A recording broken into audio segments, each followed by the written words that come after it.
అంత సుకృతి అంత పుణ్యం లేకపోవచ్చు. ఒకవేళ మీరు ఒక గంట సేపు ఇక్కడ ఉండగలిగితే మీకు చాలా మంచి విషయాలు తెలియజేయగలరు.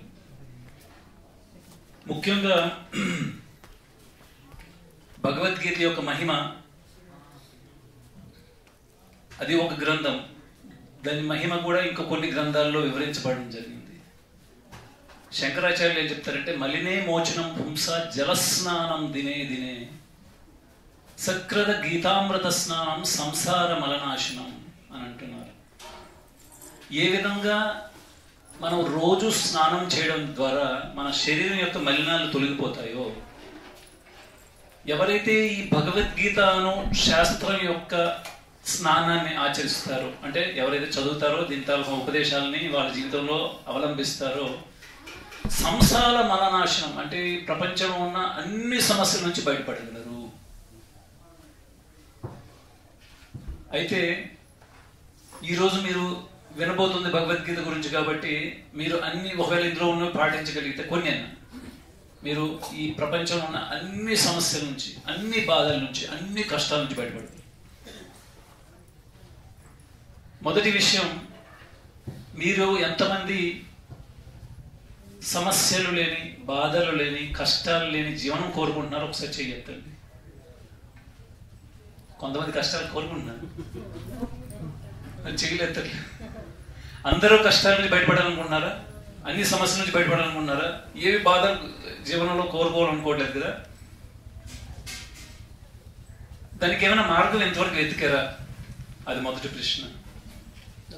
ఓకే, మీరు ఎంతవరకు మీ జీవనంలో మీ ఊర్లో కానీ, మీ ఇరుగు పొరుగు వారు కానీ, మీ బంధువుల్ని కానీ, ఏ సమస్యలు లేని వాళ్ళు, ఏ బాధలు లేని వాళ్ళు, కష్టాలు లేని వాళ్ళు ఎంతవరకు ఎప్పుడైనా చూసారా? ఎవరినైనా? దయచేసి మీ smart phones, cell phones silent కానీ స్విచ్ ఆఫ్ చేసేయండి. అప్పుడే మీరు అన్ని సమస్యల నుంచి బయటపడగలరు. ఇదో పెద్ద సమస్య. విదేశీయుల నుంచి మీకు అందించేశారు, ఈరోజు ఎంతో సమస్యలకు గురవుతున్నారు అందరూ. అయితే మొదటి విషయం, సమస్యలు ఏంటి, అసలుకి ఎందుకు సమస్యలు వస్తున్నాయి, దీని గురించి మనం తెలుసుకోవట్లేదు. సమస్యలు వస్తే దానికి పరిష్కార మార్గాలు ఏమున్నాయని వెతుకుతున్నాం సమస్యలు వస్తుంటాయి. మొదటి విషయం, ప్రతి ఒక్కరికి ఉన్న సమస్యలు ఏంటి ఇప్పుడు ఒకటి తెలుసుకున్నాం. ఎంత కూడా అడిగాను ప్రశ్న, మీరు ఎవరైనా సమస్యలు లేని వారిని ఏమైనా చూసారు? ఎంతవరకు చూసారు? ఎవరైనా డబ్బున్న వాళ్ళు, విదేశీయులు, లేకపోతే ఎంతో సినిమా యాక్టర్లు ఉన్నారు, చాలా పేరు ప్రఖ్యాతి కాంచిన ఎంతో మంది రాజకీయ నాయకులు, ఎవరైనా సమస్యలు లేని వాళ్ళు ఏమైనా చూసారా? చూడలేదు. అంటే సమస్యలు లేని వారు ఎవరు లేరని మీరు అనుకోవాలి, అంతే కదా. అంతే, అందరికీ సమస్యలు. అయితే ముఖ్యమైన సమస్యలు ఏంటి మీరు చెప్పగలరు? కొన్ని మీకు ఉన్న సమస్యలు ఏంటి ఈ జీవనంలో? మీరేమి దీని గురించి వెనకాడ వస్తుంది చెప్పచ్చు. కష్టాలు ఏంటి, మీకు ఉన్న సమస్యలు ఏంటి, ఏమైనా మీరు చెప్పగలరా మీ జీవితంలో? డబ్బు, అహంకారం, ఆర్థిక ఇబ్బందులు, ఆర్థిక ఇబ్బంది, ఆరోగ్యం, మనశ్శాంతి కోల్పోతున్నా.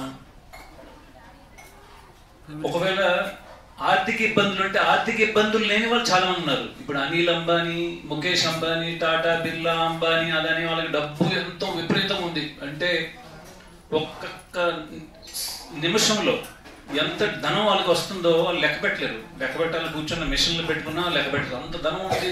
వాళ్ళకి సమస్యలు లేవా? మరి అంటే ధనం, సంపాదన, ఆస్తులు, పాస్తులు అన్ని సమస్యలకు పరిష్కార మార్గం కాదని మొదటి విషయం అర్థమవుతుంది మరి. అయితే భగవద్గీతలో భగవంతుడు శ్రీకృష్ణుడు ఏమంటున్నారంటే, కొన్ని ముఖ్యమైన సమస్యల గురించి చెప్తున్నారు. ఇప్పుడు మనం సమస్యలు అంటే చర్చించవచ్చు. మొదటిది కొంతమంది చెప్తున్నారు ఆరోగ్య సమస్యలు. ప్రతి ఒక్కరికి ఇప్పుడు 20-25 అంటే తెలియకపోవచ్చు, 30-40 దాటుతున్న కొలది వాళ్ళకి ఆరోగ్య సమస్యలు చాలా వస్తాయి. మనం మన తల్లిదండ్రులను చూడొచ్చు, మన తాత ముత్తాతను చూడొచ్చు, ఎంత సమస్యలు పడుతున్నారు. కాబట్టి మనకి ఇప్పుడు తెలియదు. మనం ఒక రోజు ఆ వయసు చేరుతాం, మనకి సమస్యలు వస్తుందని మనం మర్చిపోతున్నాం ప్రస్తుతం. ఆ సమయం వస్తే మనకు ఆ సమస్యలు అనుభవిస్తాం. ఒకటి ఆరోగ్య సమస్యలు ప్రతి ఒక్కరిని చూస్తున్నాం, మన ఇంట్లో కూడా చూస్తున్నాం. దగ్గు, జలుబు, జ్వరం, రకరకాల సమస్యలు ఉన్నాయి ఆరోగ్యం.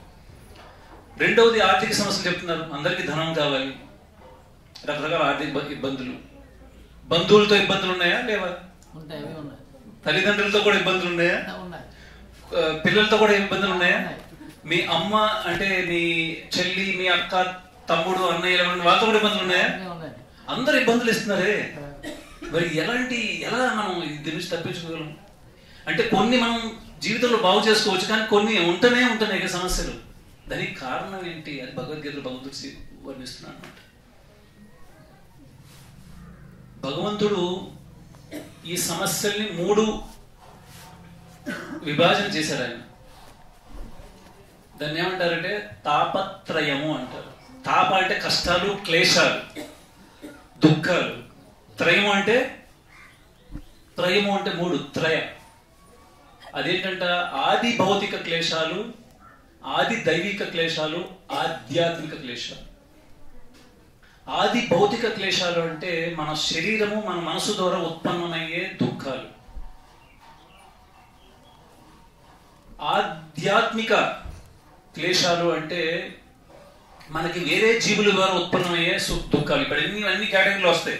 వేరే జీవులు అంటే ప్రతి ఒక్కడికి ఈ జీవితంలో ఎన్ని కష్టాలు అనుభవించాలి, సుఖాలు అనుభవించాలి, దానికి తగ్గట్టుగానే వాళ్ళ తల్లిదండ్రుల వ్యవస్థ జరుగుద్ది, సోదరులు సోదరీమణుల వ్యవస్థ జరుగుద్ది, వాళ్ళ పుట్టే పిల్లల వ్యవస్థ జరుగుద్ది, ఇరుగు పొరుగు వారి వ్యవస్థ జరుగుద్ది. మీ జీవితంలో ఎవరైతే బాస్లు ఉంటారో, మీతో కింద పనిచేసే వాళ్ళు ఉంటారో, రకరకాలు మీకు ఏర్పాటు చేయడం జరిగింది. వాళ్ళ ద్వారా సుఖాలు కూడా వస్తాయి, కష్టాలు కూడా వస్తాయి. ఇది తెలుసుకోండి. అంటే భార్య కోసం భర్త సుఖం కూడా ఇస్తుంది, కష్టం కూడా ఇస్తుంది. అలానే భార్యకి భర్త కూడా సుఖాలు ఉంటాయి, దుఃఖాలు. ఏవి ఎక్కువ ఉంటాయి? సుఖాలు తక్కువ ఉంటాయి. అది ఒకటి ఆలోచించాల్సిన విషయం. అయితే 3వది ఏంటంటే ఆది దైవిక క్లేశాలు. అంటే దేవతల ద్వారా మనకి ఇవ్వబడుతున్న చాలా దుఃఖాలు ఉంటాయి. ఇప్పుడు చూడండి, కొంచెం ముక్క పెడుతుంది మనకి, అంతే కదా. బయట ఎండ, వర్షాకాలం, ఇప్పుడు చూసాం చాలా పెద్ద వర్షాకాలం, రకరకాల వర్షాకాలంలో సమస్యలు. చలికాలం వస్తుంది, చలికాలంలో సమస్యలు. తుఫాన్ లాంటివి, అంటే ప్రకృతి వైపరీత్యాలు, అంటే సునామీ లాంటి సమస్యలు, ఇవన్నీ మనం అనుభవిస్తున్నాం కదా.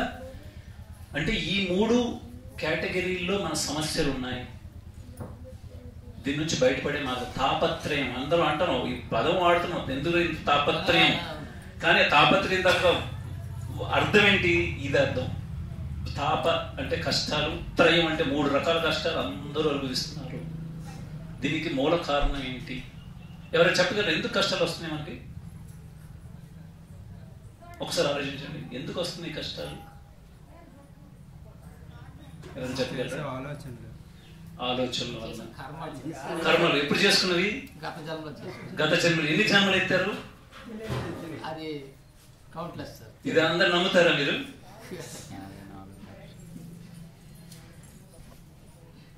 అందుకోసం భగవద్గీత జ్ఞానం అవసరం. కృష్ణుడు భగవద్గీతలో చెప్తున్నాడు, ఇంతవరకు ఎన్నో జన్మలు ఎత్తాం, ముందు కూడా ఎత్తబోతున్నాం. ఇప్పుడు మనకి శాస్త్రాలు ఏవైతే ఉన్నాయో, జ్యోతిష్ శాస్త్రం ఉంది, ఆయుర్వేదం ఉంది.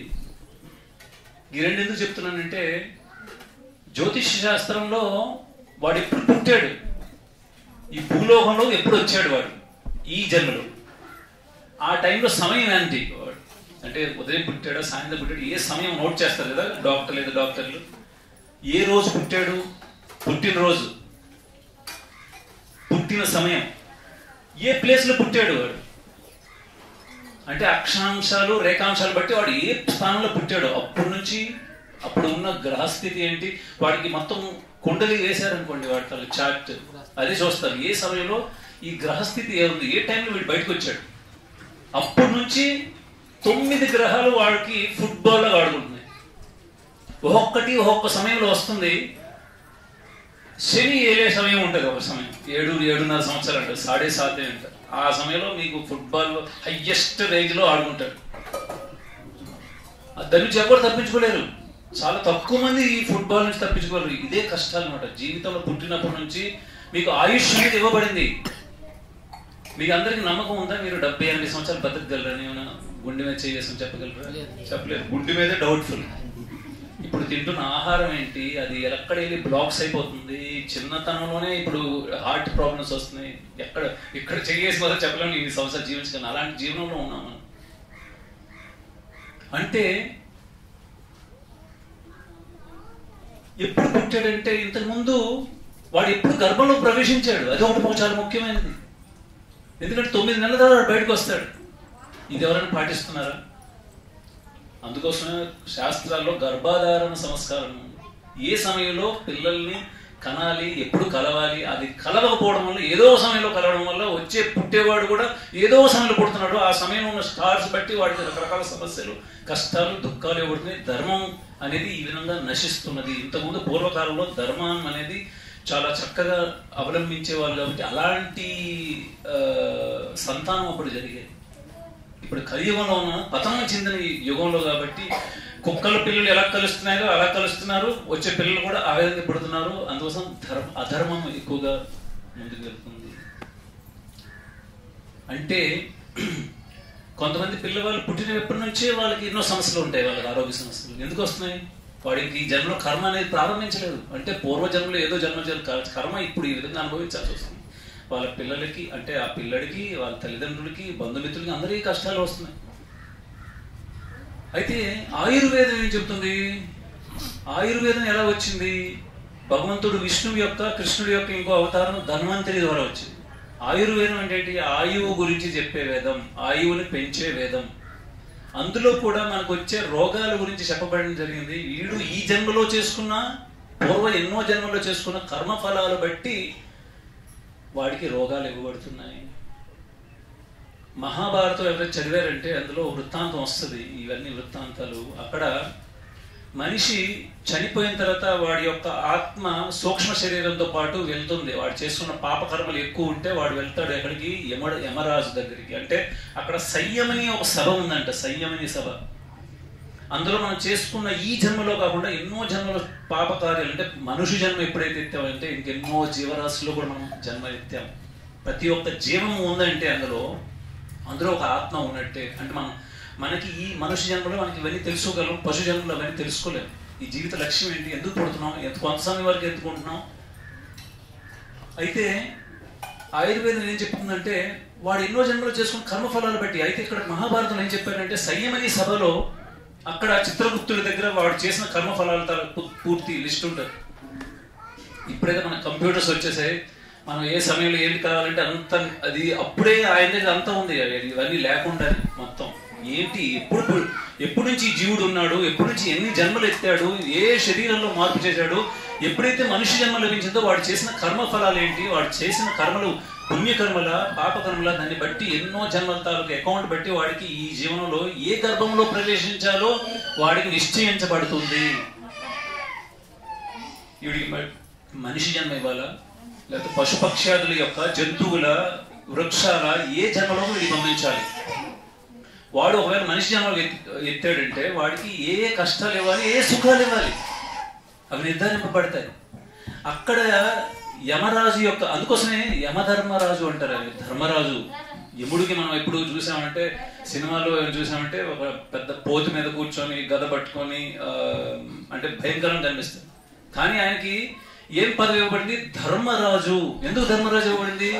ధర్మాన్ని చాలా చక్కగా వర్తిస్తాడు కాబట్టి. ధర్మం ఏంటంట, వీడు ఇన్ని జన్మల నుంచి ఏ పాపకర్మాలు చేశాడు, ఏ పుణ్యకర్మాలు చేశాడు, దాన్ని బట్టి చక్కగా నిర్ధారించేవాడు ఏ గర్భంలో వీడు ప్రవేశించాలి, అక్కడి నుంచి ఏ సమయంలో బయటకు వస్తాడో అప్పుడు ఉన్న గ్రహస్థితి. అంటే ఇవన్నీ భగవంతుడు చేసిన వ్యవస్థ. ఆ గ్రహస్థితి బట్టి వాడు ఇన్ని జన్మలు ఇంత ఆయుష్ ఉంటుంది. ఇప్పుడు ఏ సమయంలో వీడికి ఏ కష్టాలు ఇవ్వాలి, ఏ సుఖాలు ఇవ్వాలి నిర్ధారింపబడి జరుగుతుంది. అక్కడ ఆ సంయమని సభ ఏదైతే యమరాజు యొక్క సభ ఉందో, యమధర్మరాజు యొక్క సభలో అక్కడ ఎన్నో రోగాలు యొక్క మూర్తిమంతులైన అక్కడ స్వరూపాలు ఉన్నాయంట. అంటే క్షయకి సంబంధించిన ఒక ఉన్నాడు, కలరాకు సంబంధించిన ఉన్నాడు, టీవీకి సంబంధించిన, అలా రకరకాల మూర్తిమంతులు ఉన్నారంట. ప్రతి ఒక్కడు వీడు చేసిన పాపం బట్టి ఓకే వీళ్ళు దూరిపో అంటే వాడి యొక్క అంశం ఆడు జీవనంలోకి వెళ్ళిపోతుంది. ఆ వాడి యొక్క వయసు ఏ సమయంలో అది ప్రకటన వల్ల ప్రకటన అవుతుంది. సమస్యలు అంటే ఇప్పుడు మనకి ఇప్పుడు లిస్ట్ ఉంది, ఇంకా ఆయుష్ అంతా తెలియదు, ఇంకెన్నో సమస్యలు ఇవ్వబడతాయి. సుఖాలు కూడా ఉన్నాయి. అంటే మీకు మంచి మంచి జాబులు రావచ్చు, ధన సంపాదన రావచ్చు, ఆస్తులు కలవచ్చు, ఇవి కూడా ఉన్నాయి. మీరు చేసిన పుణ్యకర్మలు. కానీ పాపకర్మలు కూడా ఉన్నాయి. అయితే భగవంతుడు శ్రీకృష్ణుడు ఏమంటున్నాడంటే ఈ భౌతిక ప్రపంచాన్ని భగవద్గీతలో భగవంతుడు ఏం చెప్తున్నాడు? దుఃఖాలయం అశాశ్వతం. ఇది ఎలాంటి ఆలయం అంట? దుఃఖాలయం. ఇప్పుడు మీరు శ్రీకాకుళంలో ఎన్నో వస్త్రాలయాలు ఉన్నాయి. అంటే అక్కడ ఏం దొరుకుతాయి? కొన్ని ఇంతకుముందు పూర్వకాలంలో ఔషధాలయాలు ఉండేవి. అక్కడ ఔషధాలు. దేవాలయంలో దేవుడు ఉంటాడు. కానీ భగవంతుడు ఈ భౌతిక ప్రపంచానికి ఏమని చెప్తున్నాడు? దుఃఖాలయం. దుఃఖాలతో కూడుకున్నది. రకరకాల కష్టాలు అనుభవిస్తున్నారు అందరూ. అశాశ్వతం. ఏది శాశ్వతం కాదు. ఎవరైనా ఉన్నారో శాశ్వతంగా 100, 120, 130 సంవత్సరాలు జీవించిన వాళ్ళు? అంటే మనకి ఒక సమయం అశాశ్వతమైనది, కొంత సమయం వరకే ఉంటున్నాం. అందువలన భగవద్గీత జ్ఞానం అందరికీ అవసరం. ఎవరైతే దీన్ని తెలుసుకుంటారో అన్ని సమస్యల నుంచి బయటపడే మార్గం ఎత్తుకొచ్చి, ఈ జీవనంలో అన్ని సమస్యల నుంచి మనం పడలేము, నీవు కూడా పడలేము. కానీ మేము అర్థం చేసుకోగలం ఈ కష్టాలు ఎందుకు వస్తున్నాయి, సుఖాలు ఎందుకు వస్తున్నాయి అనేది చక్కగా అర్థం చేసుకోగలం. ఎందుకంటే భగవద్గీత జ్ఞానం తెలిసింది కాబట్టి. ఈ భగవద్గీత జ్ఞానం అనేది 5000 సంవత్సరాల ముందు తెలియజేయబడింది. భగవద్గీత అంటేనే భగవంతుని గీతము, భగవంతుని ఉపదేశము, భగవద్గీత. అది ఎలా వర్ణించబడిందంటే 5000 సంవత్సరాల ముందు కురుక్షేత్రంలో పాండవులు కౌరవులకి యుద్ధం ప్రారంభమైంది 5000 సంవత్సరాల ముందు. అంటే ఇటు పక్కన పాండవ సేన ఉంది, పక్కన కౌరవ సేన ఉంది. యుద్ధానికి అన్ని సన్నాహాలు జరిగిపోయి శంఖాలు పూరించేసరికి యుద్ధం ప్రారంభమవుతుంది అనగా శ్రీకృష్ణుడిని అర్జునుడు ఒక కోరిక కోరాడు. ఏమంటే సేనయోర్ ఉభయోర్ మధ్య రథం స్థాపయమే అచ్యుత. కృష్ణ, ఒక్కసారి రథాన్ని 2 సేనల మధ్య తీసుకెళ్ళు, ఒక్కసారి నేను అందరినీ చూడాలనుకుంటాను యుద్ధం ప్రారంభమయ్యేది. ఆయన కోరిక ముందు భగవంతుడు రథాన్ని తీసుకెళ్ళి 2 సేనల మధ్య దిగితే అప్పుడు ఆయన దిగాడు.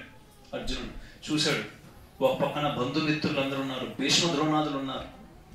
వాళ్ళందరినీ చూసి వీళ్ళందరినీ వధించి నాకు రాజ్యం పొందాలని కోరిక లేదు కృష్ణ, నేను యుద్ధం చేయనని బాధతో కూర్చుండిపోయాడు. ఆయన యొక్క ఏదైతే గాంధీవం ఉందో, అస్త్రం ఉందో దాన్ని విడిచిపెట్టేసి కూర్చుండిపోయాడు.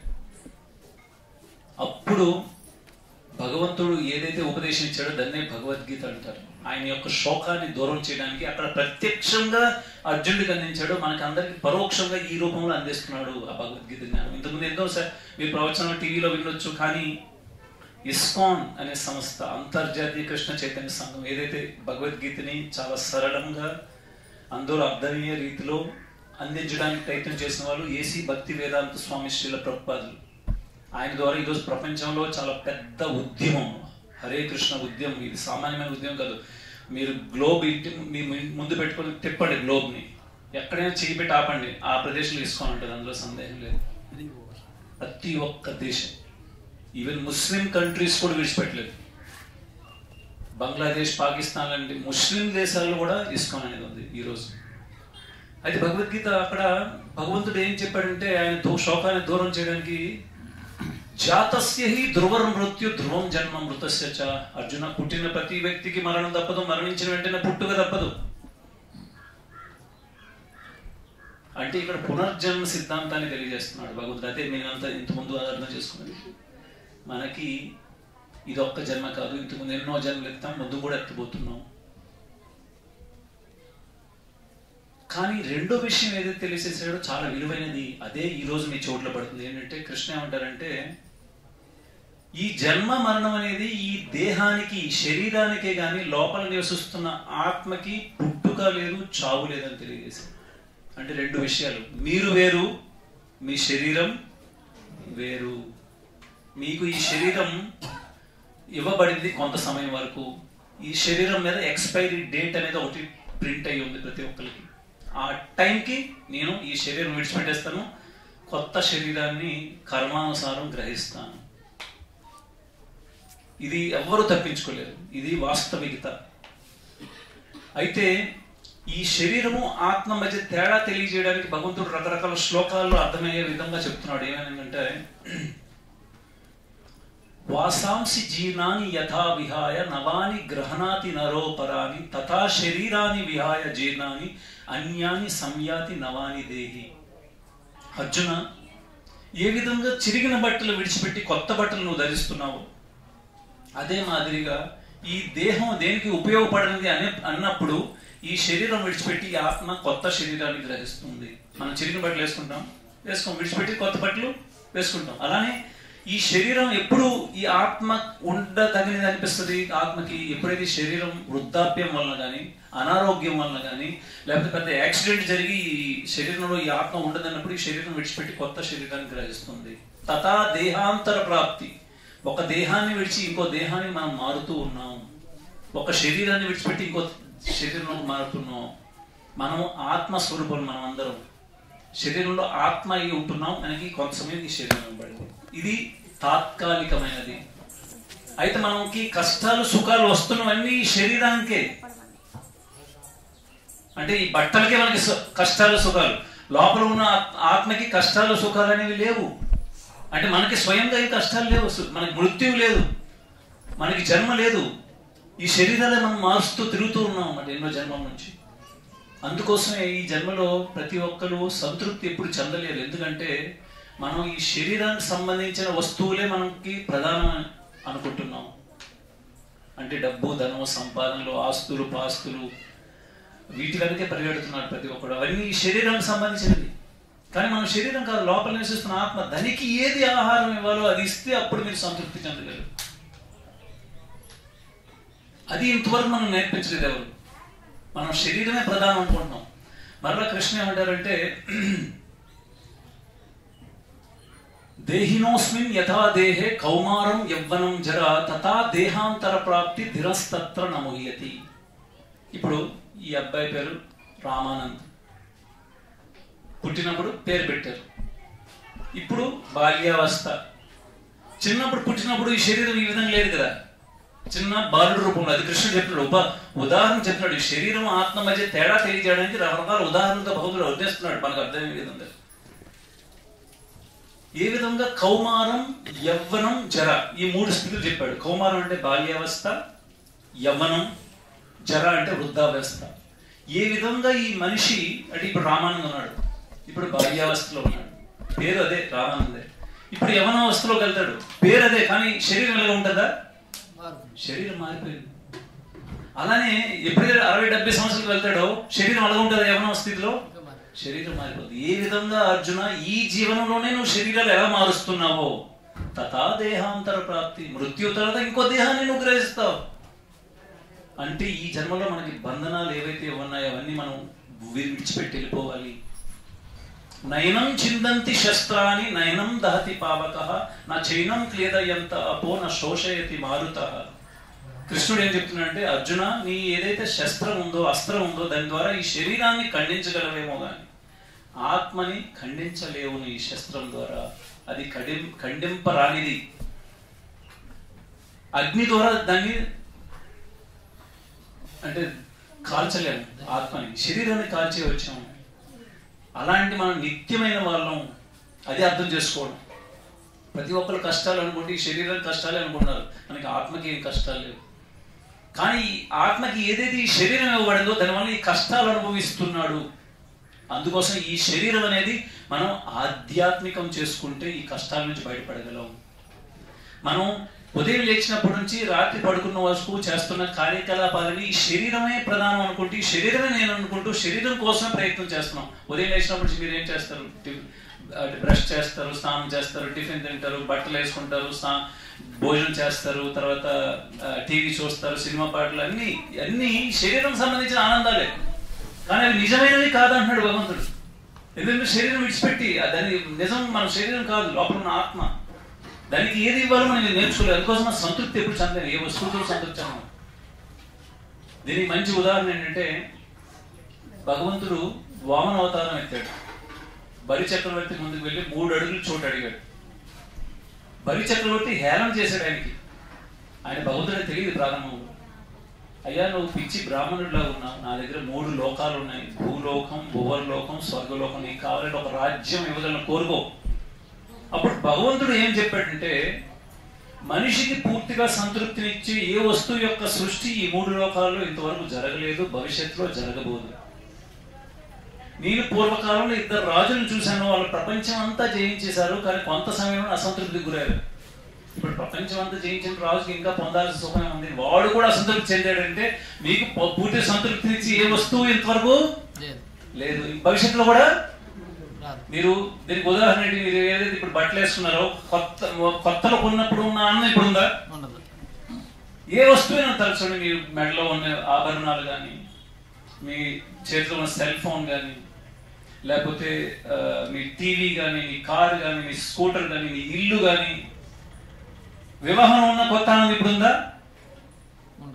ఎందుకు ఉండట్లేదు? ఏ వస్తువు మీకు ఆనందం ఇచ్చేది సృష్టింపబడలేదు, అది తెలుసుకోండి. ఎన్నో ఫ్యాషన్లు మార్చాం, కొత్త కొత్త ఫ్యాషన్ పరిగెడుతున్నాం కదా మనం. ఒకటి అనుభవిస్తున్నాం, దాని తల సుఖం అనేది పెద్దది, ఇంకోటి కొత్తది, దాన్ని అలా పరిగెడుతూ ఉన్నాం మనం అందరం. ఎందుకు సంతృప్తి చెందట్లేదు ఎవరు చెప్పగలరా? నేను అన్నీ చెప్పేశాను, ఎందుకు సంతృప్తి మనం చెందట్లేదు ఎవరు చెప్పగలరా? ఇవన్నీ బాడీకి కానీ మైండ్కి, ఇవన్నీ శరీరం సంబంధించిన కాబట్టి, మన శరీరం కాదు కాబట్టి ఎంత ప్రయత్నించిన ఈ శరీరంతో రకరకాలుగా మన సంతృప్తి అనేది చెందట్లేదు. ఎందుకంటే మనం లోపల నివసించే జీవాత్మలను, ఆత్మలను, దానికి ఏది అవసరమో అది ఇవ్వనంత వరకు వాడు సంతృప్తి ఎప్పుడు చెందలేడు శరీరంతో. టాటా బిర్లా అంబానీలు కూడా అంత ధనం సంపాదించిన వాడు సంతృప్తి చెందట్లేదు. ఇంకా ధనం కావాలని కోరిక పెరుగుతూనే ఉంది వాళ్ళకి, ఇంకా సంతృప్తి ఎవరు చెందట్లేదు. అది ఆత్మకి ఏంటి అవసరం అంటారు? పరమాత్మ, కృష్ణ పరమాత్మ. అన్ని శాస్త్రాలు చూడండి, పరమాత్మ ఎవరికి ఆ బిరుదు ఇవ్వబడింది? కృష్ణ పరమాత్మ. ఎప్పటి వరకు భగవంతుడు ఎవరో తెలుసుకోడో ఈ జీవనంలో, ఆయనకి భక్తియుతమైన సేవని అందించడో, భక్తి చేయడో శ్రీకృష్ణుడికి, అప్పటి వరకు సంతృప్తి అనేది వాడి జీవితంలో రాదు.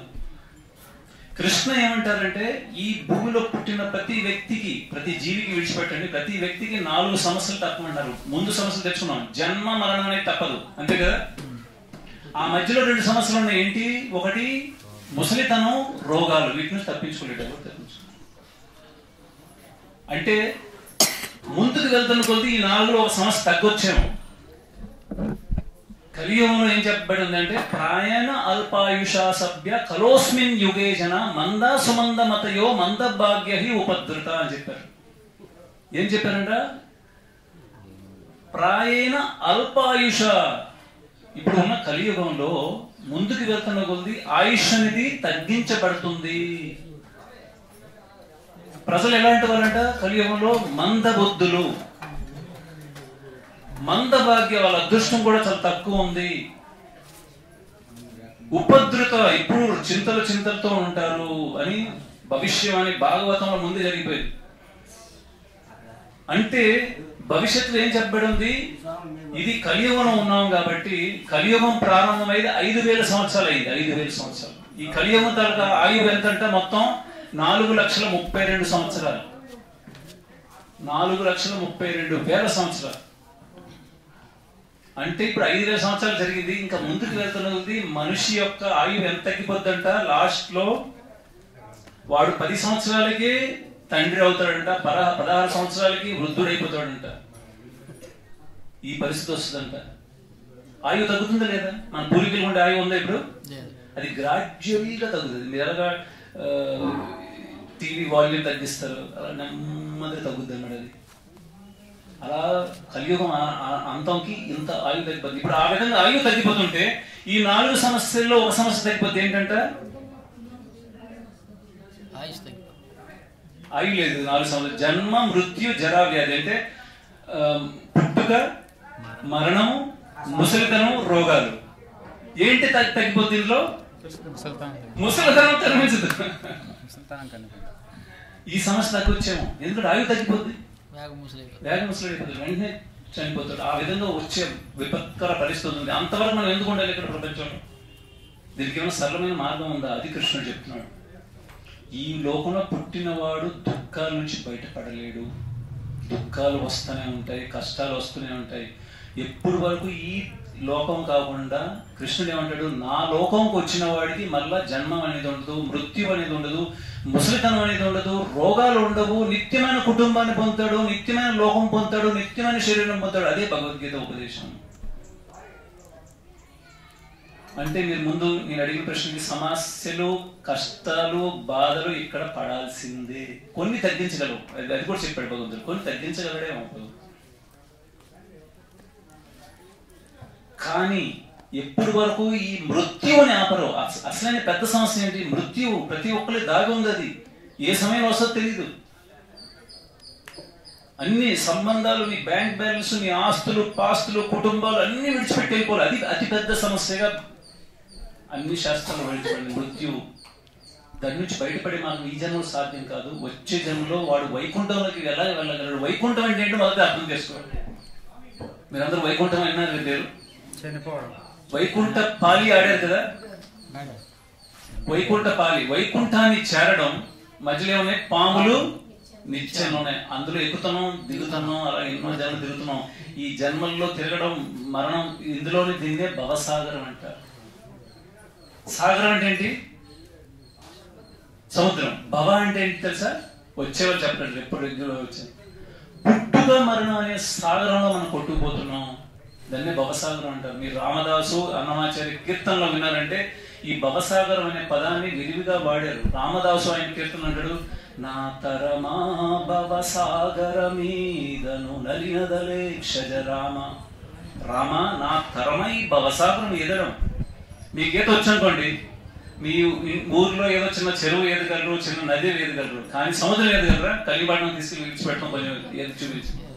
ఇది సముద్రం. ఎన్నో పుట్టుకలు ఎన్నో జన్మలు ఎత్తాం. ఈ సాగరం దాటడం అసాధ్యమైనది. అందుకే అన్నమాచార్యులు కూడా ఆయన కీర్తనలు ఈ భవసాగరం అనే పదాన్ని వాడుతున్నారు. ఏ విధంగా అంటే నిగమాంత వర్ణిత మనోహర రూప నగరాజ ధరుడ శ్రీనారాయణ. ఇది ఉంటారు కదా అందరూ అన్నమాచార్య కీర్తనలు. అందరూ విన్నారు. దీని తాలూకు భావార్థం ఏంటి? దీని తాలూకు అర్థం ఏంటి? నిగమ అంటే అన్ని శాస్త్రాల్లో, నిగమాంత అన్ని శాస్త్రాలకు సారమైన వేదాంత సూత్రాల్లో వర్ణింపబడినవాడు, అన్నిట్లో వర్ణింపబడినవాడు అంటారు. ఎవరు? అన్ని శాస్త్రాల్లో. అన్నమాచార్యులు ఏమంటాడు? మనోహర రూప. ఎవరా మనోహరుడు? ఎవరు తెలుసా? ఎప్పుడు వచ్చారో చెప్పండి. మనోహర ఎవరి పేరు? కృష్ణుడి పేరు. ఎందుకంటే ఆయన చాలా రూపం ఎలా అంటే చూసిన వాళ్ళ యొక్క మనస్సుల్ని దోచే రూపం అయింది. అంత సుందరమైన విగ్రహం ఆయన. మనోహర రూప నగరాజ ధరుడ. నగము అంటే కొండని ఎత్తినవాడ, గోవర్ధన పర్వతం ఎత్తినవాడ నారాయణ అంటూ మళ్ళా ఏం పాడుతున్నాడు? వివిధ నిర్బంధముల వెడల ద్రోయక నన్ను భవసాగరమున దడబడజేతువా. నన్ను ఈ భవసాగరంలో పడేస్తున్నావు కదా అని నారాయణుని మొక్కుతున్నాడు ఆయన. పై పైనే కట్టేవు సంసార బంధములు నా పలుకు చెల్లున నారాయణ. ఏమన్నాడు? ఈ సంసారంలో ఈ ప్రపంచంలో నువ్వు ఈ బంధువుల తాలూకా సంబంధాలు ఏవైతే కడుతున్నావు, అక్క అమ్మ తమ్ముడు నాన్న బంధాలన్నీ ఎలా కడుతున్నావు అంట ఏం చెప్పాడు ఆయన? పాడాడు, పై పైనే కట్లేస్తున్నాడు. పై పైన కట్లు ఏమైనా వేస్తూ ఉంటాయా చెప్పండి? ఎవరైనా ఇంతవరకు కట్లు తెచ్చుకునే వాళ్ళు ఎవరైనా ఉన్నారా? మన పూర్వీకులు అందరు తెచ్చుకుని వెళ్ళిపోయారు. మనకి ఒక సమయం వస్తే మనం తెచ్చుకుని వెళ్ళిపోతాం. అందుకోసం ఇదంతా అశాశ్వతమైన లోకం, శాశ్వతమైన లోకం కాదు. వైకుంఠం అనేది శాశ్వతమైన లోకం. అందుకోసం హనుమాచార్య మళ్ళా అంటాడు, అదిగో నిత్య నివాసమకిన మునులకు అది చూడు అది మృక్కుడు అనుకోండి. తిరుపతిని చూపిస్తున్నాడు. అంటే వైకుంఠం కాబట్టి, భూలోక వైకుంఠం కాబట్టి. అక్కడ శ్రీనివాసుడు ఉన్నాడు. శ్రీనివాసు ఎవరు కాదు, శ్రీకృష్ణుడు. గోవింద గోవింద అనిస్తారు. గోవింద అంటే గోవులకు ఆనందం ఇచ్చినవాడు, గోపాలుడు. ఎప్పటి వరకు శ్రీకృష్ణుని ఆశ్రయించాడో వాడు వైకుంఠాన్ని చేరాడు. వైకుంఠాన్ని ఎలా చేరగలంట? కృష్ణుడు ఏమన్నాడు మళ్ళా భగవద్గీతలో? అంతకాలే చ మామేవ స్మరణ ముక్త కలేవరం యః ప్రయాతి సమద్భావం యాతి నాస్తస్త్ర అసంశయ. ఈ శ్లోకంలో కృష్ణుడు ఏమన్నాడు? ఆఖరి పదం ఏం వాడారు? అసంశయ. అంటే ఇందులో సంశయం ఏమీ లేదు అర్జున. అంతకాలే, వ్యక్తి మరణించేటప్పుడు మామేవ అంటే శ్రీకృష్ణుడు ఆయన గురించి చెప్తున్నాడు. నన్ను స్మరణ ముక్త కలేవరం, ఎవరైతే స్మరిస్తూ శరీరం విడిచిపెడతాడో వాడికి పునర్జన్మ నా విద్యతే, మరో జన్మ ఉండదు, వాడు నా లోకమైన వైకుంఠం చేరుతున్నాడు. ఇది భగవద్గీత ఉద్దేశం. అంటే జీవిత లక్ష్యం ఏంటి? అంతే నారాయణ స్మృతి. అంత సమయంలో నారాయణుణ్ణి, కృష్ణుణ్ణి, విష్ణుని స్మరించాలి. ఇది మొత్తం శాస్త్రాల తాలూకు సారం, భగవద్గీత యొక్క సారం, భాగవతం యొక్క సారం, రామాయణం యొక్క సారం.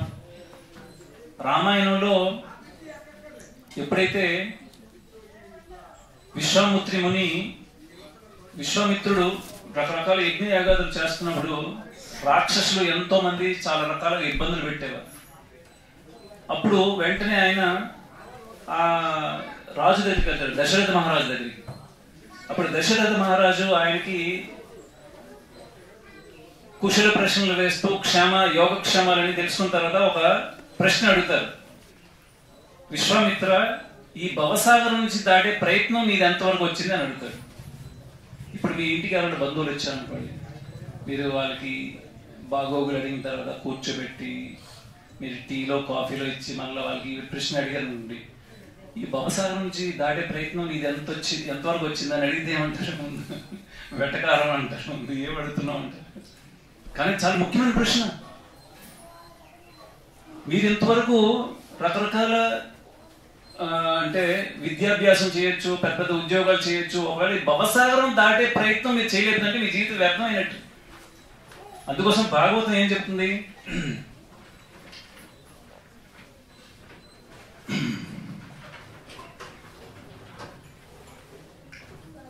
ధర్మ స్వానుష్ఠిత పుంసాం విశ్వక్షేణ తథా స్వయనోత్పాదయతే యది నరతిం శ్రమయేవ హి కేవలం.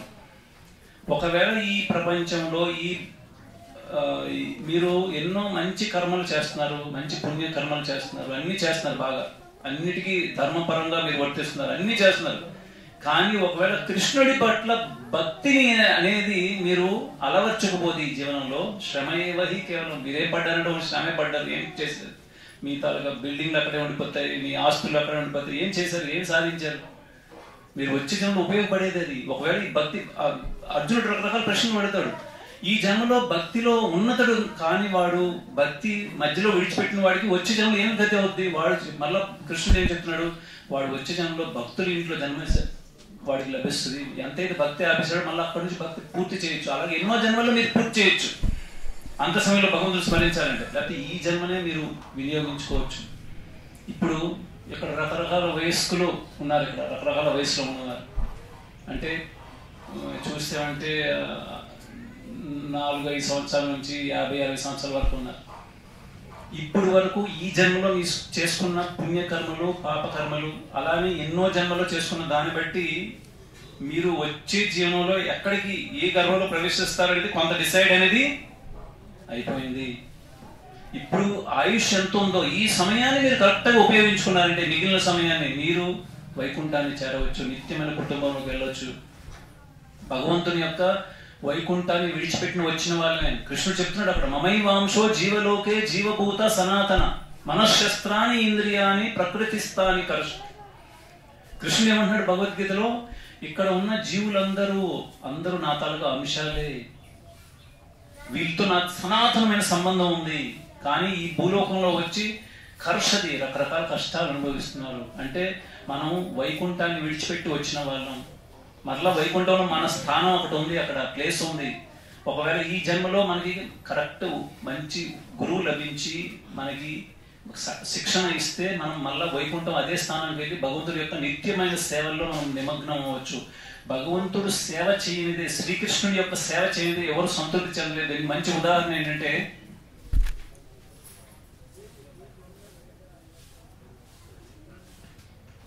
ఈ మహాభారత యుద్ధం అనేది ఇంచుమించుగా 5000 సంవత్సరాల ముందు జరిగింది. మహాభారత వృత్తాంతం కూడా. అప్పుడు ఆ సమయంలో ఏమైందంటే, దుర్యోధనుడు లేదా కౌరవులు రకరకాల కష్టాలు పెట్టాలనుకునే వాళ్ళు పాండవులకి రకరకాల విధాలుగా.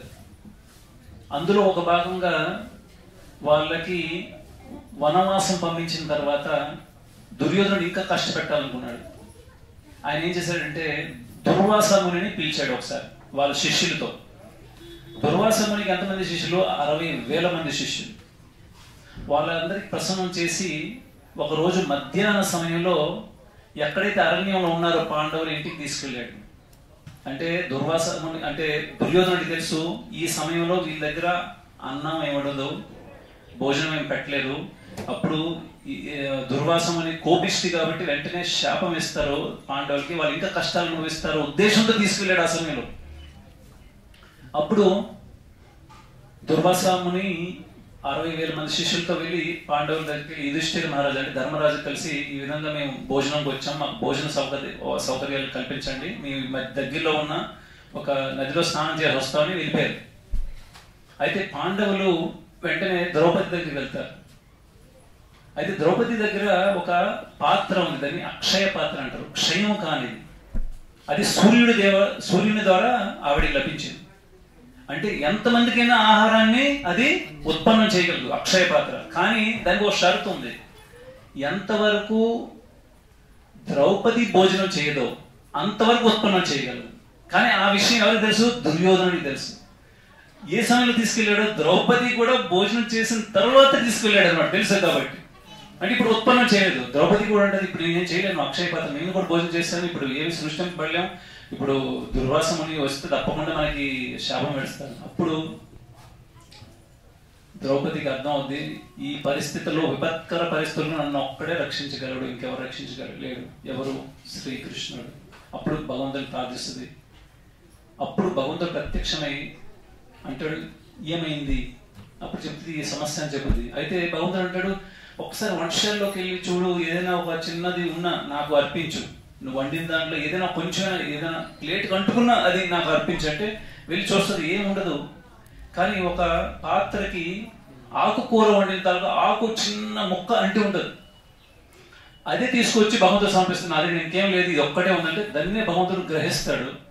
ఎప్పుడే భగవంతుడు దాన్ని గ్రహించాడో, ఎవరైతే దుర్వాసముని 60,000 మంది శిష్యులు నదీ స్నానం చేస్తున్నారో వాళ్ళందరి కడుపులు నిండిపోతాయి. వెంటనే వాళ్ళు ఏం ఆలోచిస్తారు, ఇప్పుడు ఎలా వెళ్ళగలరు? కడుపు నిండా తిని తర్వాత ఎందుకు వెళ్తారు? మళ్ళీ కష్టపడాలి. మళ్ళీ దాని బదులు అక్కడి నుంచి వెళ్ళకుండా పలాయనం చెత్తకిస్తారు, వాళ్ళు వెళ్ళిపోతారు, అక్కడ పరిగెట్టి వెళ్ళిపోతారు. ఈ వృత్తాంతం ద్వారా భగవంతుడు ఏం తెలియజేశాడు? మనందరి కడుపులు ఎవరితో కనెక్ట్ అయ్యాడు? ఆయనతో. ఎప్పుడైతే ఆయనకి మీరు సంతృష్టి చేశారంటే, ఒక భక్తి, ఒక ప్రామాణికమైన సాంప్రదాయం ద్వారా, ఏ విధంగా మన గురు శిష్యుల పరంపర ద్వారా, మన తాలకు ముందు ఆచార్యులు చెప్పిన పరంపర ద్వారా మీరు చేశారంటే, ఆయన్ని సంతృప్తి చేశారంటే, యస్మిన్ తుష్టి జగత్తుష్టి అన్నారు. ఆయన్ని సంతృప్తిస్తే అంతరు దేవతలకి అందరికీ మీరు సంతృప్తి చేసినట్టే. ఎందుకంటే అందరికి మూలం ఆయన.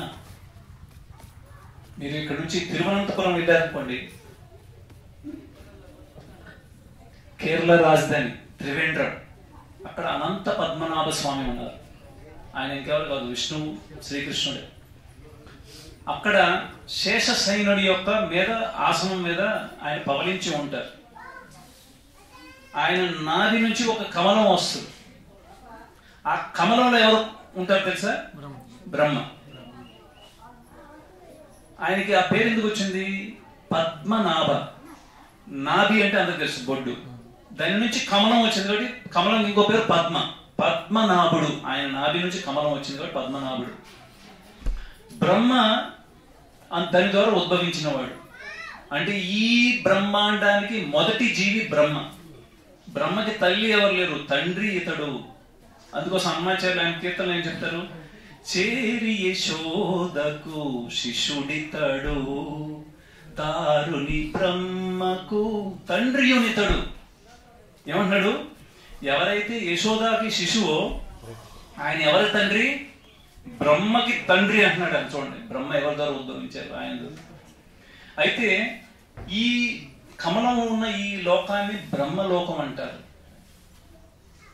ఈ లోకం మీద ఉన్నదే వైకుంఠము. అంటే విష్ణువు, శ్రీకృష్ణుడు, రాముడు, అంటే విష్ణువు యొక్క అవతారాలందరూ నివసించే స్థానం అది వైకుంఠం. ఇది బ్రహ్మలోకం. ఈ బ్రహ్మలోకం యొక్క ఏదైతే ఈ పద్మం ఉందో, దీని తాలూకా కాండం ఏదైతే ఉందో అది విష్ణు నాభి నుంచి ఉంది. ఈ కాండంలోనే 14 లోకాలు ఉన్నాయి.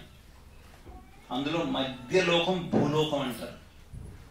దీనికంటే మిగతా జన సత్య తప బ్రహ్మలోకాలు ఉన్నాయి, సత్యలోకాలు ఉన్నాయి. ఇవి భూమండలం మధ్యది. దీని మీద 6 లోకాల మీద, భూమి 7వది అయితే కింద 7 లోకాలు ఉన్నాయి. అంటే తలాతల, రసాతల, మహాతల, వితాల, తల, పాతాల లోకాలు, కింద లోకాలు ఉన్నాయి. కృష్ణ భగవద్గీతలు ఏమంటారు?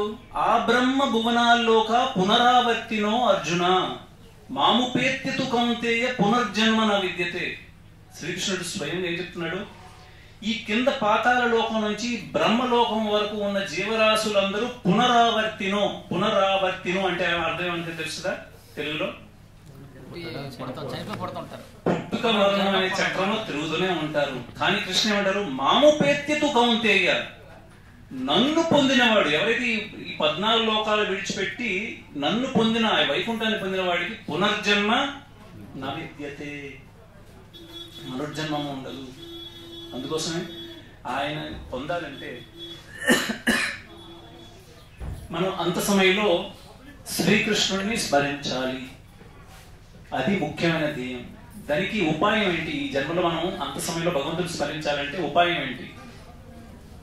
ప్రతి ఒక్క యుగంలో భగవంతుని పొందే మార్గం వేరు. మనం ముందు సత్యలోకం ఉందనుకోండి, అంటే కృతయుగం లేదా సత్యయుగం అంటారు. అప్పుడు భగవంతుని పొందాలంటే ఏం చెప్పారు? కృతే ధ్యాయతో విష్ణు. కృతయుగంలో విష్ణువు మీద ధ్యానం చేసి భగవంతుడు పొందగలిగేవారు, ఇంకెవరి మీద కాదు, విష్ణువు మీద ధ్యానం చేసి. ధ్రువ మహారాజు ఆవేదన చేశాడు, చిన్న బాలుడు ధ్రువ మహారాజు ఎప్పుడు భగవంతుడి మీద ధ్యానం చేస్తూ ఓం నమో భగవతే వాసుదేవాయ అనుకుంటూ భగవంతుని పొందగలిగేవారు. త్రేతాయాం యజతోమకై, త్రేతాయుగంలో భగవంతుని పొందే మార్గం ఏంటి? పెద్ద పెద్ద యజ్ఞయాగాదులు చేసి భగవంతుని పొందగలిగేవారు త్రేతాయుగంలో. ద్వాపరే పరిచర్యాయాం, ద్వాపర యుగంలో ఏంటంట, ఈ విధంగా ఇంట్లో గాని బయట మందిరాల్లో గాని అర్చన చేస్తూ ఏదైతే ఉందో దీపధూప నైవేద్యాలుగా అర్చన చేస్తూ భగవంతుని పొందగలిగేవారు. కానీ కలియుగంలో ఏంటి? కలో తద్ హరికీర్తన. కలియుగంలో ఏంటంటే మార్గం హరినామ సంకీర్తన. హరినామం ఎవడైతే తీసుకుంటాడో వాడికి అంత సమయంలో భగవంతుని యొక్క భక్తి, అంటే అంత సమయంలో భగవంతుడిని స్మరించగలడు.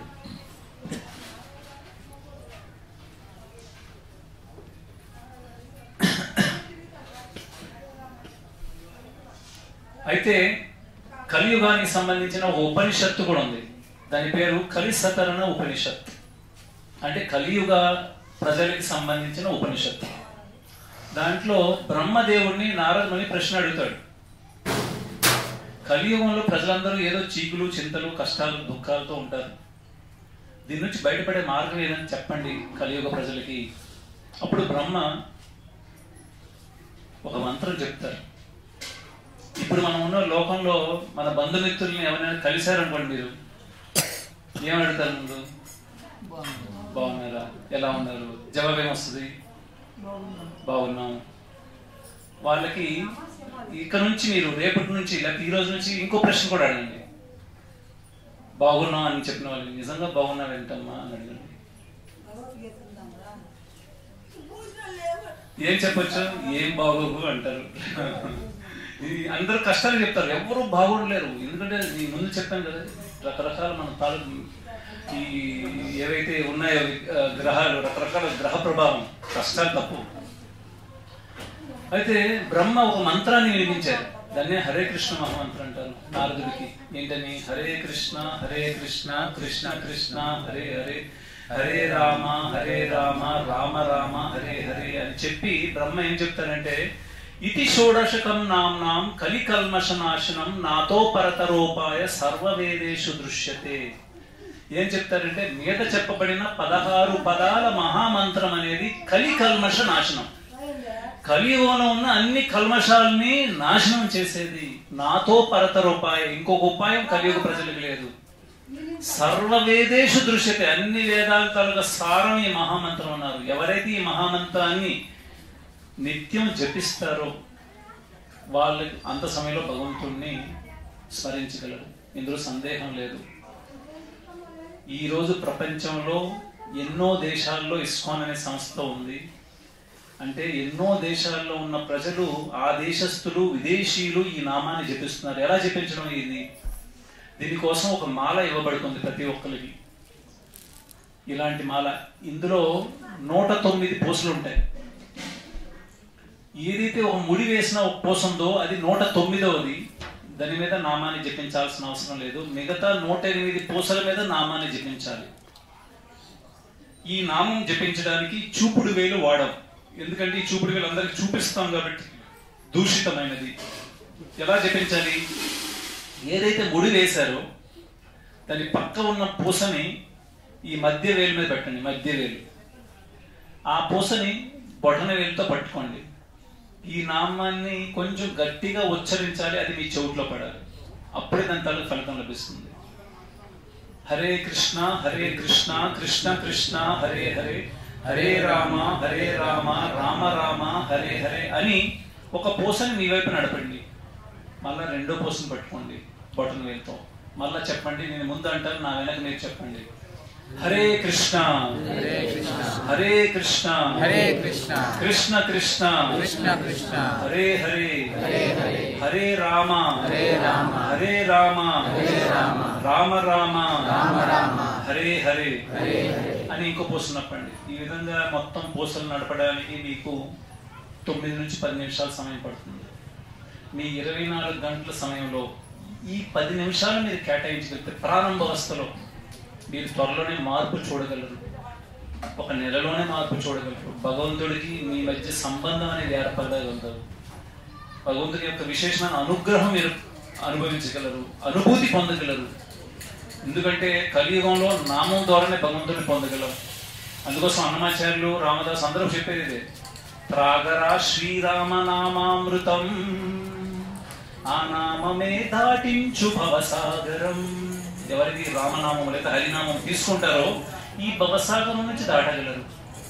అలానే మీరు చూసారంటే అన్నమాచార్య కీర్తనలో ఆయన పాడుతున్నాడు, హరినామము కడు ఆనందకరము, మరుగవో మరుగవో మనసా అంటున్నాడు. అంటే మనసా మర్చిపోకు, హరినామము కడు ఆనందకరము, మిక్కిలి ఆనందకరమైనది హరినామం. ఎలా అంట? కలిదోషహరము, అంటే కలియుగంలో ఉన్న అన్ని దోషాలని హరించేది హరినామము. భవసారము, అంటే భవసాగరం నుంచి దాటించే సారం ఇదే ఈ మంత్రం హరినామము. ఆయన ఎన్నో రకాలుగా ఎన్నో కీర్తనలో హరినామం యొక్క మహిమను ఆయన కీర్తించారు. అది ఈ మంత్రాన్ని జపించడం అనేది మీరు మాల మీద జపించాలి. అప్పుడే మీకు లాభం. మాల ఎవరైతే చేతిలో తీసుకుంటారో భగవంతుడికి మీకు ఒక సంబంధం అనేది ఏర్పడినట్టు. ఏ విధంగా గర్భంలో తల్లి బిడ్డకి మధ్యలో ఒక నాళం ఉంటుందో అదే మాదిరిగా ఇది ఆ విధంగా పనిచేస్తుంది. మీ మధ్య భగవంతుడికి మీకు మధ్య సంబంధం అన్నమాట. ఈ మాల పట్టుకుంటే ఈ మాల బయట ఉండి చేయకూడదు, బయట కనిపించే విధంగా మాల జపించకూడదు. ఇది జపించడానికి మీకు ఇలాంటి సంచి ఇవ్వబడుతుంది. మీరు ఎప్పుడైనా మాల జపించాలంటే ఈ విధంగా పట్టుకోండి. మీరు చెప్పినట్టుగా ఏదైతే ముడి వేశారో ఆ పక్క పూసని మధ్య వేల్లో పట్టుకోండి. ఈ విధంగా ఈ సంచిలో ఈ విధంగా ఖాళీ స్థానం ఉంది. ఇలా లోపల దోర్చండి. చేయి కూడా లోపల దోర్చండి. తర్వాత చూపుడు వేలు తీయడానికి ఇక్కడ కొంచెం సందులాగా ఉంది, దాని నుంచి చూపుడు వేలు బయటకు తీయండి. అప్పుడు లోపల ఈ నామాన్ని జపించండి. దీనివల్ల ఈ నామాన్ని జపించడానికి మీకు నియమాలు నిబంధనలు లేవు. ఎవరైనా ఏ పరిస్థితుల్లోనైనా ఎలాంటి సందర్భంలో ఈ నామాన్ని జపించవచ్చు. అందువల్ల మొదటి ఉపదేశం అందరికీ ఏంటంటే చేతులు జోడించి మీ అందరికీ ఈ హరినామం అంటే ఈ మాల తప్పకుండా తీసుకెళ్ళండి, ఈ నామాన్ని జపించండి. ఒకవేళ మీకు ఎప్పుడైనా సమయం లేకపోతే విడిచిపెట్టండి, పర్లేదు. ఒకరోజు చేయకపోయినా నెక్స్ట్ రోజు చేయండి, కానీ ఈ నామాన్ని మాత్రం జపించండి. దీనికి మీకు చాలా మంచి లాభం పొందుతుంది. రెండో ఉపదేశం ఏంటంటే మీ అందరికీ ఈ భగవద్గీత అనేది ప్రతి ఒక్కరి ఇంట్లో ఉండాలి.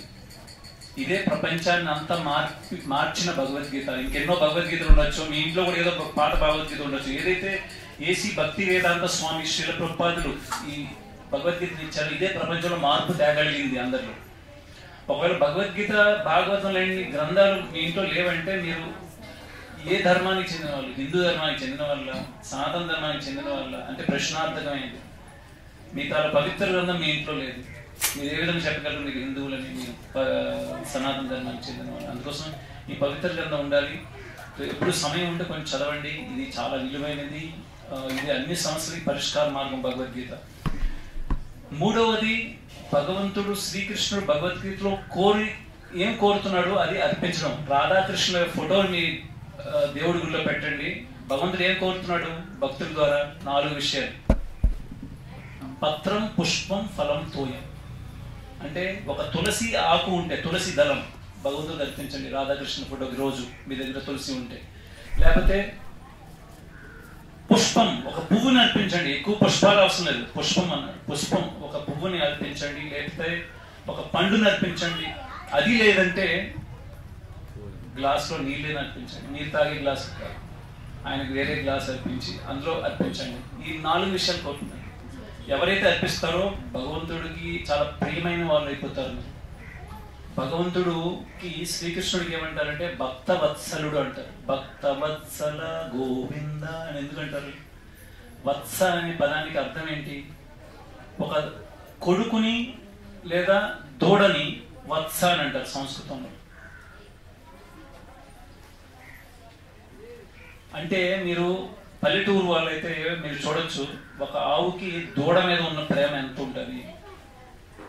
అప్పుడప్పుడు ఆవుకి దూడకి దూరం చేసామనుకోండి, ఆవు ఆ కన్నె కానీ తాడు తెంపుకొని రావచ్చు, అంత ప్రేమ దూడంటే.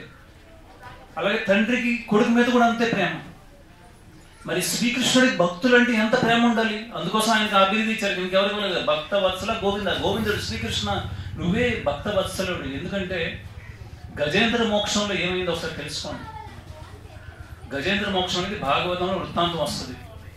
గజేంద్రుడు ఒక జన్మలో ఏంటంటే రాజు అయ్యి ఉండేవాడు, కానీ శాపవశాత్తు వచ్చే జన్మలో ఒక ఏనుగై పుట్టాల్సి వచ్చింది. అప్పుడు ఏనుగుల మధ్యలో ఉంటుండగా, ఏనుగులకి ఏంటి జలాశయాల్లో వెళ్ళి జలస్నానం చేసుకోవడం చాలా వాటికి ఆనందకరమైంది అన్నమాట. అయితే జలాశయంలో దిగారు, ఒక జలాశయంలో. అక్కడ ఏనుగులన్నీ ఆడుకుంటున్నాయి నీటితో. అప్పుడు గజేంద్రుడికి ఒక మొసలి పట్టుకుంటారు. వెంటనే వాళ్ళ బంధుమిత్రులు అందరూ విడిచిపెట్టి పరిగెట్టి వెళ్ళిపోతారు బయటికి. ఎవ్వరూ రక్షించలేరు. నహి నహి రక్షతి డుక్రింపకని, ఇది శంకరాచార్యులు పాడుతున్నారు. ఏమనంటే భజ గోవిందం భజ గోవిందం గోవిందం భజ మూఢమతే. మూఢమతి అంటే ఓ మూర్ఖులారా గోవిందుణ్ణి భజించండి అని 3 సార్లు నొక్కి ఉంచండి. శ్రీకృష్ణుని భజించండి, శ్రీకృష్ణుని పూజించండి. ఎందుకంట నహి నహి రక్షతి, మీకు రక్షించలేదు ఇంకేది. అంటే ఇప్పుడు నేర్చుకుంటున్న వ్యాకరణం, గ్రామరు ఏది మీకు అంత సమయంలో ఎవరు రక్షించలేరు. మీ బంధుమిత్రులు ఎవరు రక్షించలేరు. రక్షించేవాడు ముకుంద. ముకుంద అంటే మోక్షాన్ని ఇచ్చేవాడు, రక్షకుడు. శ్రీకృష్ణుడే రక్షించడు అంత సమయంలో. అందుకోసం ఆయన చూస్తున్నాడు. అంటే ఇక్కడ గజేంద్రుడికి ఎప్పుడైతే మొసలు పట్టుకుందో బంధుమిత్రులన్నీ పరారైపోయారు అక్కడి నుంచి. ఇంకెవరు లేరు, బంధువులు లేదు, మిత్రులు లేదు, ఎవరు లేరు. మృత్యు సమయంలో ఎవరు రక్షించలేరు. అప్పుడు దాంతో యుద్ధం చేస్తూ పోరాడుతూ చాలా కష్టాలు పడుతూ పోరాడుతున్నాడు. శక్తి అంతా క్షీణించేసింది. అంటే ఇప్పుడు మీరు నమ్మకపోవచ్చు, అలా యుద్ధం పోరాటం అంటే 100 సంవత్సరాలు జరిగిందంట ఆ సమయంలో. అది సత్యములకు సంబంధించింది కాబట్టి సత్యంలో ఆయుష్ పరిమాణం చాలా ఎక్కువ, 1,00,000 సంవత్సరాలు. అలా పోరాడుతూ దాని శక్తి అంతా క్షీణించేసింది. ఏనుగు ఎంత బలమైనది అవ్వచ్చు భూమి మీద, కానీ నీటిలో మొసలి బలం ముందు దాని బలం చాలదనమాట. అప్పుడు గజేంద్రుడు కనిపించింది, ఇంకా నాకు మరణమే సత్యం, ఇంకా నేను దీంతో పోరాడలేననే ఉద్దేశంతో అలా ఉండండగా పూర్వజన్మ గుర్తుకొచ్చిందంట గజేంద్రుడికి. భగవంతుడి యొక్క అనుగ్రహం వల్ల పూర్వజన్మలో ఎవరు? విష్ణు భక్తుడు, రాజు అయి ఉన్నాడు, ఎన్నో విష్ణు కీర్తనలు పాడాడు. అప్పుడు భగవంతుడికి ఒక కీర్తన పాడతాడు. దాంట్లో అర్థం ఏంటి? భగవంతుడిని ప్రార్థిస్తున్నాడు, నన్ను పుట్టించిన వాడు, సృష్టించిన వాడు, దేవదేవుడు భగవంతుడు ఎవడైనా ఉంటే ఇప్పుడు నేను ఆపదలో ఉన్నాను, రక్షించాలని కోరాడు అంతే. అంటే స్పెసిఫిక్ గా విష్ణువుని కృష్ణుని కోరలేదు. నన్ను పుట్టించిన వాడు, సృష్టించిన వాడు, ఈ సృష్టికి కారకుడు భగవంతుడు, దేవుడు ఎవరైతే ఉంటే నన్ను రక్షించాలంటే ఎవరు కదిలారు? మీ ఇంట్లో మీ గుడి ఒకటి ఉంది, గుడిలో ప్రతి ఒక్కరు ఇస్తున్న ఫోటోలన్నీ పెడుతున్నారు, ఉదయాన్నే దీపం పెడుతున్నారు, అందరు చూపిస్తున్నారు, వాసన పుల్లి ముట్టించి అందరు చూపిస్తున్నారు. కానీ ఎవరు వస్తారు ఆ సమయంలో? కష్టం వచ్చినప్పుడు ఎవరు ఆదుకునేది? ఎవరైనా అక్కడ గజేంద్రుడు అలాగే ఎవరైతే దేవుడు ఉన్నాడు, సృష్టించినవాడు, సృష్టికర్త అని అనుకో పేరు పిలిచాడు రమ్మని. మరి ఎవరు కదిలేరు? ఎవరు కదిలేరు? విష్ణుమూర్తి కదిలాడు. వెంటనే వచ్చి ఆయన చక్రం ద్వారా ఆ మొసలిని వధించి గజేంద్రుడికి మోక్షాన్ని ఇచ్చాడు. గజేంద్ర మోక్షం అయింది అంటే భక్తవత్సలుడు. భక్తుడు పిలిచాడంటే వెంటనే రావడానికి. అక్కడ విష్ణువు యొక్క వాహనం ఏంటి? గరుడ వాహన గోవింద అని అంటారు కదా. గరుడ వాహనం అంటే గరుడు తాలూకు వేగం ఎంత అంట? మనోవేగం కంటే ఎక్కువ అంట. ఇప్పుడు మనసు తాలూకు వేగం ఎంత ఉంటుంది? ఇప్పుడు మీకు అమెరికా గురించి చెప్పారంటే వెంటనే మనసు వెళ్ళిపోయింది కదా అమెరికా. అంటే క్షణాల్లో వెళ్ళిపోతుంది అమెరికా వరకు మీ మనసు. ఇప్పుడు చంద్రమండలం అంటే చంద్రమండలం మీరు ఎప్పుడో వెళ్ళిపోతారు. అంత క్షణాల్లో మనోవేగం కంటే ఎక్కువ అంట గరుడు యొక్క వేగం అంట. ఎప్పుడైతే గజేంద్రుడు పిలిచాడో భగవంతుడికి, గరుడు మీద కూర్చున్న భగవంతుడికి ఆ వేగం తక్కువ అనిపించిందంట. గరుడిని విడిపించేసి అంటే అక్కడ వదిలేసి వెంటనే భగవంతుడు అక్కడ ప్రత్యక్షమైంది. అంత భక్తులకి అంటే ఇష్టమైన వాడు ఎవరు ఉన్నారు అసలు? అందుకోసమే శ్రీమద్ భాగవతం ఏం చెప్తుందంటే, గురుర్న సస్య జననీన సస్య పితాన సస్య పతీన సస్య దైవంన తతోస్యాన్ యా సముపేత మృత్యం. ఒకవేళ మృత్యువు నుంచి మీకు రక్షించకపోతే, మృత్యువు నుంచి మరణం నుంచి రప్పించకపోతే ఒక గురువు అవ్వకూడదంట మీకు. శిష్యుడికి అర్థమైంది కదా. మీకు ఎవరైతే గురువుని మీరు స్వీకరించారో ఆ గురువు మృత్యువు నుంచి తప్పించుకునే మార్గం మీరు ఇవ్వకపోతే అతను గురువు అవ్వకూడదంట. అలాగే ఒక తల్లి అవ్వకూడదంట. ఒకవేళ మీ బిడ్డల్ని మీ పిల్లల్ని ఈ మృత్యువు నుంచి తప్పించుకునే మార్గం మీ పిల్లలకి ఇవ్వకపోతే. తండ్రి అవ్వకూడదంట. అలాగే ఒక భర్త అవ్వకూడదంటే ఒక భార్యని మృత్యు సాగరం నుంచి తప్పించకపోతే. అలాంటిదే ఏమని చెప్పారు? బంధువు అవ్వకూడదంట. మీ బంధువుల్ని మృత్యువు నుంచి తప్పించుకునే మార్గం మీరు బంధువులకి ఇవ్వకపోతే మీరు బంధువు అవ్వకూడదు ఎవరికి. అలానే ఏం చెప్తుంది? దైవంన తతోస్యాన్. అలాంటి దైవం ఎందుకు మీరు పూజిస్తున్నారు? అలాంటి దైవం మీకు మృత్యు నుంచి బయటకు తప్పించకపోతే. అందుకోసమే శ్రీకృష్ణుడికి ఏం పేరంటే ముకుంద, అంటే మోక్షాన్ని ఇచ్చేవాడు, మళ్ళా మృత్యు నుంచి తప్పించేవాడు. ఇంకొక్కడే ఇంకెవరు లేదే. లోకైకనాథం. మీరు విష్ణు సహస్రనామం విన్నారంటే, విష్ణు సహస్రనామం ఎవరు పలికారు తెలుసా మీకు? అందరు చెప్పొద్దు, వచ్చిన వాళ్ళు నిత్యం చెప్తారు. విష్ణువు యొక్క 1000 నామాలు ఉన్నాయి తెలుసా? విష్ణు సహస్రనామం విన్నారు పేరు? అది మహాభారతంలో ఉన్నాయి విష్ణువు యొక్క 1000 నామాలు. అది ఎవరు వినిపించారు? భీష్ముడు వినిపించాడు. భీష్ముడు విష్ణువు యొక్క శుద్ధ భక్తుడు, కృష్ణుడి యొక్క శుద్ధ భక్తుడు. ఆయనకి ఎప్పుడైతే హంపశయ మీద ఉన్నాడో, బాణాలతో ఉన్నాడో, అప్పుడు విష్ణువుని ప్రార్థించాడు. ఆయనకి ఇచ్ఛా మృత్యు ఉంది. అంటే ఎప్పుడు కావాల మృత్యు అప్పుడు కోరుకోగలడు. అంటే ఏకాదశి రోజున ఆయన, ఎందుకంటే ఏకాదశి కృష్ణుడికి విష్ణువుకి ప్రియమైన రోజు. అంటే మీరందరూ ఏకాదశి ఎక్కువ మంది నిన్న చేశారు, కానీ మా వైష్ణవుల ప్రకారం, భక్తుల ప్రకారం ఈ రోజు ఏకాదశి. మేము ఏకాదశి వ్రతం ఈ రోజు చేస్తున్నాం. భీష్మ ఏకాదశి అంటారు. అంటే ఆ రోజున ఆయన శరీరాన్ని విడిచిపెట్టుకోవాలని కోరుకున్నాడు, ఇచ్ఛామృత్యుని కోరుకున్నాడు. కానీ ఇప్పుడు కోరుకున్నాడు శ్రీకృష్ణుడిని ఆహ్వానించి, శ్రీకృష్ణుని యొక్క ముఖారవిందం, ఆయన యొక్క ఆ ముఖాన్ని చూస్తూ ఆయన్ని స్మరిస్తూ మృత్యుని కోరుకున్నాడు. ఎందుకంటే అంత సమయంలో ఎవరిని స్మరించాలి? కృష్ణుడిని స్మరించాలి. ఆయన తెలుసు ఇప్పుడే నేను వైకుంఠాన్ని వెళ్ళగలను విష్ణుని స్మరించు. అందుకోసం ఇచ్చా మృత్యు అది ఎప్పుడు పడితే అప్పుడు కోరుకోలేదు ఆయన. ఎప్పుడైతే హంపశైలో పడుకున్నాడో కృష్ణుడిని పిలిచి విష్ణు సహస్రనామం అంతా వినిపించాడు అక్కడ యుధిష్ఠిర మహారాజుకి. విష్ణు సహస్రనామం ఏంటి, దానికి అలా అర్థం ఏంటి, 1000 నామాలు ఏంటి? శాంతాకారం భుజగశయనం పద్మనాభం సురేశం.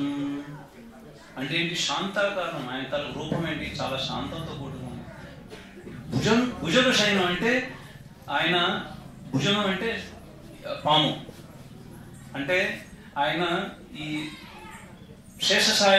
శేషశయన వాసుడే ఉంటాడు కాబట్టి, శేషనామం మీద ఆయన శయనించి ఉన్నాడు కాబట్టి భుజగ శయనం. పద్మనాభం ఇప్పుడే చర్చించాం, నాభి నుంచి పద్మం వచ్చింది. సురేశం, దీని అర్థం ఏమవుతుంది తెలుసా? ఈ ప్రపంచంలో 2 రకాల మనుషులు ఉన్నారంట. ఒకరు సురలు, రెండోళ్ళు అసురులు. ఆ పేరు ఎందుకు వచ్చింది? ఎవరికైతే సురాపానం అంటే అమృతం లభించిందో వాళ్ళందరూ ఏంటవుతారు? ఎవరికి లభించలేదో మీకు లభించిందా? మనందరికి లభించిందా? మనం ఏ కేటగిరీలో రావచ్చు? అసురులం. అదే ఉదాహరణ. ఎవరికైతే సుర లభించిందో వాళ్ళు అసురులు, సుర లభించిన వాళ్ళు అసురులు. అయితే ఎవరికి భక్తులు ఉంటారు? దేవతలందరూ ఎవరి భక్తులు? విష్ణు భక్తులు, అందరూ సందేహం లేదు. ఇప్పుడు దేవతా లోకాల్లో కానీ భూలోకాల్లో కానీ ఏ సమస్య వచ్చినా అందరూ ఎవరికి వెళ్తారు? బ్రహ్మదేవుడి దగ్గరికి వెళ్ళి బ్రహ్మని వెళ్ళమంటారు, విష్ణువు దగ్గరికి వెళ్ళి ప్రార్థించి అయ్యా ఇక్కడ ఇన్ని సమస్యలు వస్తున్నాయి. ఎప్పుడైతే బ్రహ్మ వెళ్ళి విష్ణువుని ప్రార్థిస్తాడో భగవంతుడు స్వయంగా వచ్చి అవతారం ఎత్తి ఇక్కడ భూభారహరణ కానీ భూమిలో ఉన్న అసురుని సంహారం కానీ ఏం చేస్తాడు? హిరణ్యకశిపుడు, హిరణ్యాక్షుడు అన్ని సమయాల్లో కూడా చూసి భగవంతుడు ఏ విధంగా వచ్చాడు? వరాహ రూపంలో వచ్చాడు. తర్వాత నరసింహస్వామి అయ్యి వచ్చాడు. ఆయన కూర్మావతారం ఎత్తాడు, మత్స్యావతారం ఎత్తాడు, హంసావతారం ఎత్తాడు, శ్రీకృష్ణుడు స్వయంగా వచ్చాడు, రామావతారం ఎత్తాడు. ఏ విధంగా చూడు, భగవంతుడు విష్ణువు ఒక్కడే, ఆయన శ్రీకృష్ణుడు ఒక్కడే అవతారాలు ఎత్తున్నాడు, ఇంకెవరు అవతారం ఎత్తట్లేదే. ఎప్పుడైతే వామనావతారం ఎత్తాడు, వామనావతారం ఎత్తినప్పుడు ఆయనకి ఏమైంది? 3 అడుగులు చోటు అడిగినప్పటికీ, ఒక్క అడుగు వేసినప్పటికీ బలి చక్రం తీసాడు 3 అడుగులు. ఒక్క అడుగు వేసినప్పటికీ ఈ లోకాలన్నీ నిండిపోయాయి, భూలోకాలన్నీ. ఎప్పుడైతే 2వ పాదం ఎత్తాడో ఏమైంది? నీకు నాకు చెప్పాను కదా, ఇక్కడ బ్రహ్మలోకం ఉంది ఈ పద్మం మీద, దాని కాండంలోనే 14 లోకాలు ఉన్నాయి, భూలోకం మధ్యలో ఉంది. ఎప్పుడైతే ఈయన పాదం ఎత్తాడో 2వ లోకం కోసం, 2వ అడుగు కోసం, ఆయన పాదం వెళ్తూ ఎక్కడికి వెళ్ళింది? బ్రహ్మలోకంకి వెళ్ళిందంట. అంటే ఆ లోకాలన్నీ ఆక్రమించుకుంటూ ఆయన పాదం బ్రహ్మలోకంకి ఎప్పుడు వెళ్ళిందో ఆ బ్రహ్మకి ఏమో తోచలేదు ఏం చేయాలో. విష్ణువు యొక్క పాదం వచ్చిందండి, వామని అవతారంలో విష్ణువే ఉన్నాడు, ఆయన పాదం వచ్చిందని వెంటనే ఆయన కమండలంతో కడిగాడు ఆయన పాదాన్ని. అందుకోసం అన్నమాచార్య కీర్తనలో అన్నమాచార్యులు ఈ పాదాలు, శ్రీకృష్ణుడి యొక్క పాదాలు, విష్ణు యొక్క పాదాన్ని కీర్తిస్తూ ఏం పాడుతున్నారు? ఆయన బ్రహ్మ కడిగిన పాదము, ఆ పాదాన్ని బ్రహ్మ కడిగారు అంటున్నారు. అదే కాదు, ఆయన వర్ణిస్తూ ఇంకా ఆయన పాదాలని వర్ణిస్తూ ఇంకేమన్నా, కామిని పాపము కడిగిన పాదము. ఎందుకంటే ఎప్పుడైతే రామావతారం ఎత్తాడు చూడండి, ఎంత అన్నమాచార్యులు అద్భుతంగా వర్ణించారు ఆయన వివిధ అవతారాల గురించి. ఎప్పుడైతే రామావతారం ఎత్తాడో కామిని ఎవరో? అహల్య రాయి పుట్టింది, గౌతమ ఋషి యొక్క భార్య. ఎప్పుడైతే ఆయన పాద ధూళి స్పర్శ అయిందో వెంటనే కామిని పాపము కడిగిన పాదము, వెంటనే ఆవిడికి ఆ రూపం వచ్చింది. ఆవిడికి మళ్ళా అహల్యకి బలిరిపుగాచిన పాదము, మళ్ళీ ఏమన్నాడు? వసుధ కొలిచిన పాదం, అంటే మొత్తం భూమండలాన్ని అంతా కొలిచిన పాదం. ఎందుకంటే వామనావతారంలో చూడండి, ఒక్కొక్క అవతారంలో ఆయన పాదాలను వర్ణిస్తూ వామనావతారంలో మొత్తం ఈ భూమండలాన్ని కొలిచేసింది కదా ఈ పాదం. మళ్ళీ ఏమన్నాడు? ప్రేమతో శ్రీ సతీ పిసికిన పాదము. లక్ష్మీదేవి ఎంతో ప్రేమతో ఆ పాదాలను పిసుకుతుందంట. అంటే అక్కడ ఆయన వర్ణించాలనుకుంటున్నాడు ఒక భార్య తాలూకు స్థితి ఏంటి. భర్త పాద సేవ చేయాలి. ఎవరు చేస్తున్నారు ఈ మధ్య? అందరూ గొంతు సేవ చేస్తున్నారేమో, అది మాత్రం అనుకోవచ్చు. పాద సేవ చేయాలని అక్కడ లక్ష్మీదేవి వర్ణిస్తుంది. లక్ష్మీదేవి ఆయన పాదాల దగ్గర ఉంటే, లక్ష్మి అంటే ఎవరు? సమస్త ఐశ్వర్యాలకి మూలం లక్ష్మీదేవి. అందుకోసం లక్ష్మి అష్ట వైభవాలకి కలిగి ఉన్న లక్ష్మి అంటారు, అష్టలక్ష్మి. అన్ని తాలూకు ఐశ్వర్యాలకి ఆవిడ ముఖ్యమైన దేవత. ఏవి ఐశ్వర్యాలు ఉన్నాయి? ధనలక్ష్మి, మీ దగ్గర ఉన్న ధనం అంతా మీది కాదు, లక్ష్మీదేవి. లక్ష్మి ధాన్యలక్ష్మి, మీ తింటున్న ఆహారం ఆవిడది. కనకలక్ష్మి, మీ దగ్గర బంగారం అంతా ఆవిడదే. సంతానలక్ష్మి, సంతానం అంతా ఆవిడదే. విజయలక్ష్మి, ఐశ్వర్యలక్ష్మి అన్నీ ఆవిడే. కానీ ఆవిడ ఎవరి పాదాలని? విష్ణు యొక్క, నారాయణ యొక్క, కృష్ణుని యొక్క పాదాలని నొక్కుతుంది ప్రేమతో. అందుకోసమే లక్ష్మీదేవి ఎవరి దగ్గర స్థిరంగా ఉండదు. ఎందుకంటే మీరు క్యాలెండర్లో ఎక్కువ చూడండి, ఎక్కువ క్యాలెండర్లో లక్ష్మీదేవి మధ్యలో నిల్చొని ఉంటుంది. కనక వర్షం కురిపిస్తుంటుంది ఒక పద్మం మీద నిల్చొని. పక్కన ఏమో విఘ్నేశ్వరుడు ఆయన కూర్చుంటాడు, ఇటుపక్క సరస్వతి ఆవిడ కూర్చుంటుంది, కానీ ఆవిడ మీద నిల్చొని ఉంటుంది లక్ష్మీదేవి. ఎందుకంటే లక్ష్మీదేవికి ఇంకో పేరేంటి? చెంచు లక్ష్మి. ఒక దగ్గర స్థిరంగా ఉండదు. చెంచల, చలాటి చలనం, వెళ్ళడం. చెంచులు, చెంచి ఒక స్థిరత్వం కలిగింది లేదు లక్ష్మీదేవి. ఈరోజు నా దగ్గర ఉంటే రేపు మీ దగ్గర, రేపు ఎల్లుంటే అలా తిరుగుతుంటారు. కానీ ఎవరి ఇంట్లో వాళ్ళ యొక్క భర్త సేవ జరుగుతుందో, ఎవరి గ్రహంలో, అక్కడ లక్ష్మీదేవి అన్ని ఐశ్వర్యాలతో స్థిరంగా ఉంటుంది. అందులో సందేహం లేదు. ఇంతవరకు మీరు మీ నాథుడిని, శ్రీనాథుడు అంటే లక్ష్మీనాథుడు ని మీరు ముఖ్యమైన మీ భగవంతుడిగా మీరు స్వీకరించకపోతే శాస్త్రాలు ఏం చెప్తున్నాయంటే వాడు అనాథుడు. అనాథ అని పేరు శబ్దం ఎందుకు వచ్చింది? నాథ అంటే మీకు ఎవరో ఒకరు రక్షించేవాడు, రక్షకుడు, ఎవరో ఒకరు నాథుడు ఉంటే మీరు నాథుడు. మీకు లేకపోతే అనాథలే, అందరూ అనాథలే. అందువల్ల ఇప్పుడు చూడండి, మేమందరం కృష్ణ భక్తులం లేదా విష్ణు భక్తులం, మేమందరం కంఠీమాల వేస్తాం. ఈ విధంగా అంటే తులసిమాల ఈ కంఠం చుట్టూ వేసుకుంటాం.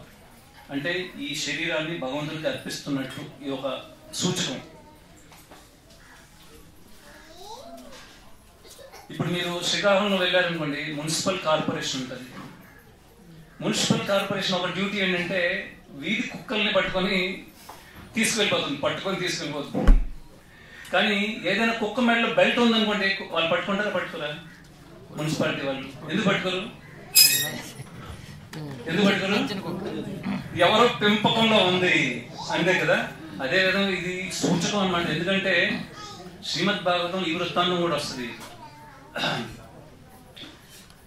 యమధర్మరాజు వాళ్ళ యమదూతలు చెప్తాడు విష్ణు భక్తులు ఏ విధంగా ఉంటారు, వాళ్ళ తాలూకా చూసి వాళ్ళకి మాత్రం మీరు దగ్గరికి చేరకండి అని చెప్తాడు. అక్కడ ఉపదేశాలు చెప్తాడు. వాళ్ళు సామాన్యులు కాదు, విష్ణు భక్తులు. వాళ్ళకి ఈ విధంగా కంఠీమాల ఉంటుంది, వాళ్ళకి తిలక ధారణం చేసుకుని ఉంటారు. అవన్నీ చెప్తున్నాడు అనమాట. అది యమధర్మరాజు చెప్తున్నాడు భాగవతం. అందుకోసమే భక్తిని మీరు ఈ విధంగా అనుసరించారంటే, ఒక ప్రామాణిక సాంప్రదాయంలో మీరు భక్తిలో ముందుకు వెళ్ళారంటే, అంత సమయంలో శ్రీకృష్ణుడిని స్మరించారంటే అన్ని సమస్యలకి పరిష్కార మార్గం. వచ్చే జన్మ అనేది మీరు వైకుంఠంలో తీసుకోవచ్చు. అన్ని సమస్యలకి పరిష్కార మార్గం వైకుంఠ వాసం ఎప్పుడైతే మనం చేరుతాం. అందుకోసమే అక్కడికి వెళ్ళాలంటే, అంత సమయం భగవంతుడు స్మరించాలంటే మీరు ఈ జన్మలో భక్తిని అభ్యసించాలి. భగవంతుడి యొక్క రాధాకృష్ణ ఫోటోకి 4 వస్తువులు ఏదో ఒకటి సమర్పించండి. 3వ విషయం చెప్పాను. మొదటిది అందరికీ భగవంతుడి యొక్క నామం చెప్పించాలని చెప్పాను. ఎవరైతే కొత్తగా వచ్చారో మీకు ఇది తెలియకపోతే ఇక్కడ రిసెప్షన్ లో ఇక్కడ కొంచెంసేపు ప్రసాదం ఉంటుంది, అది తీసుకున్న తర్వాత ఇది ఎలా చెప్పించాలో తెలుసుకోండి. భగవద్గీత యథాతథం అందరు తీసుకెళ్ళండి. రాధాకృష్ణ ఫోటోకి మీ ఇంట్లో ఏదో ఒకటి అర్పించండి. పత్రం, పుష్పం, ఫలం, తోయం. 4వది ఒకటి అద్భుతమైనది మా దగ్గర ఉంది. ఇది ఈ ప్రపంచంలోనే అతి విలువైన బహుమానం, అతి విలువైనది, అతి ముఖ్యమైనది. ఇది మీకు లభించిందంటే మీ జీవితంలో చాలా పెద్ద విజయం మీరు సాధించినట్టే. దాన్నే శ్రీమద్ భాగవతం అంటారు. ఏదైతే భగవద్గీత ఉందో ఇది భగవంతుడు శ్రీకృష్ణుడు ఏదైతే ఉపదేశం ఇచ్చాడో 5000 సంవత్సరాలు, అది భగవద్గీత అర్జునుడికి ఉపదేశించింది. కానీ భాగవతం ఏంటి?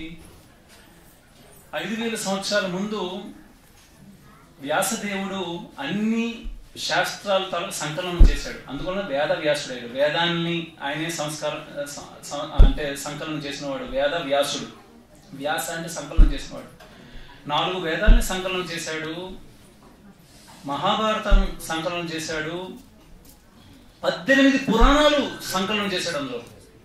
అందులో ఆఖరి పురాణమే మహాపురాణంగా చెప్పబడింది, అదే భాగవతం. అంటే 17 పురాణాలు వర్ణించిన తర్వాత కూడా ఆయన సంతృప్తి చెందలేదు. అప్పుడు ఆయన యొక్క గురువు అయిన నారదముని కలిసి చెప్తాడు, అయ్యా నువ్వు అందరి గురించి వర్ణించేసావు ఎన్నో 17 పురాణాల్లో, కానీ శ్రీకృష్ణుడికి సంబంధించిన ఆయన అవతారాల గురించి, ఆయన యొక్క దివ్యమైన లీలల గురించి, ఆయన భక్తుల గురించి, భక్తి గురించి నువ్వు వర్ణించలేదు. అందుకని అసంతృప్తి కారణం. అంటే అప్పుడు ఆయన పూనుకున్నాడు. భగవంతుడు శ్రీకృష్ణుడి యొక్క దివ్య లీలలు, ఆయన అవతారాలు, మొత్తం సృష్టి యొక్క ఆరంభం నుంచి అంత ఎన్నో యుగాల గురించి ఇది వర్ణించబడి ఉంది. ఇది శ్రీమద్ భాగవతం.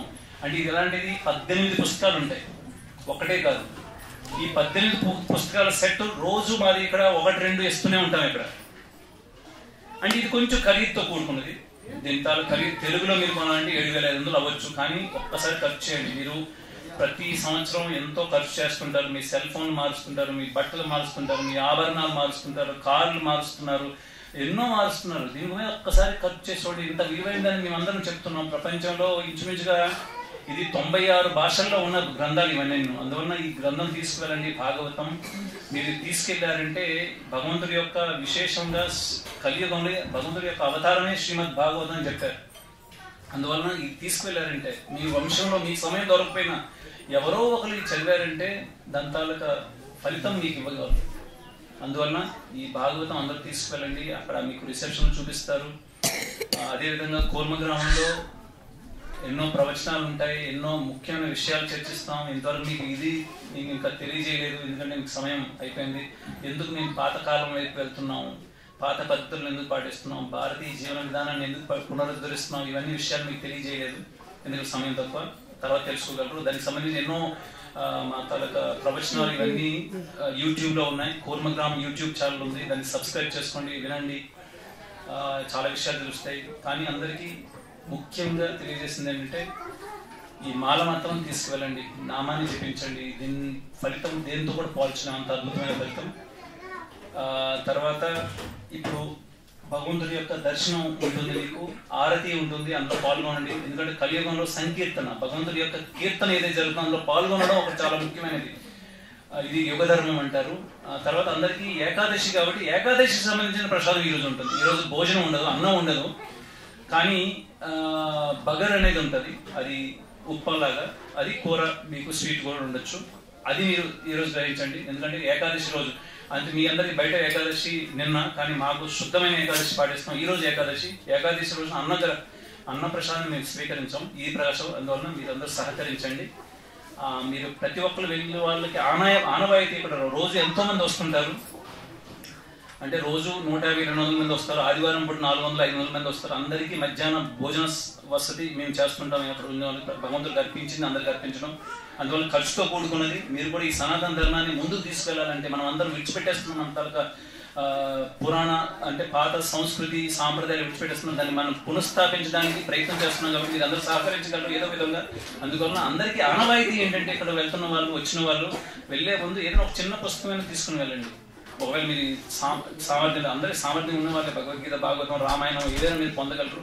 కానీ ఒక వెళ్లే ముందు చిన్న పుస్తకాలు సెట్ కూడా ఉంది. అంటే ఒక 11 పుస్తకాలు సెట్ ఉంది, అది ఎక్కువ ఖరీదు 500. అది కూడా లేదంటే ఒక 25-30 రూపాయలు ఒక పుస్తకాన్ని తీసుకెళ్ళి చదవండి, మీ జీవితంలో చాలా పెద్ద మార్పు రాగలరు. హరే కృష్ణ. ఎవరికైనా ప్రశ్న ఉందా అడిగితే నేను చెప్పిన దానికి మీరు ఏమైనా సంబంధించినవి ఏంటంటే అడగచ్చు, చెప్పండి. సార్ మీరు చెప్పారు కదా, ఇప్పుడు ఆత్మ ఇంకో దేహానికి మారుతుంది సార్, అది మన ఇష్టంతో అవుతుందా, ఆటోమేటిక్గా అవుతుందా? అంటే మన ఇష్ట ప్రకారం జరిగితే మనం ఇంద్రుడు అయిపోతాం. చాలా ఏదైనా టాటా బిర్లా అంబానీ అయిపోవచ్చు, మన ఇష్ట ప్రకారం జరగదు. భగవంతుడు భగవద్గీత ఏమంటాడంటే ఎం వాపి స్మరణ భావం త్యజత్ అంతే కలేవరం.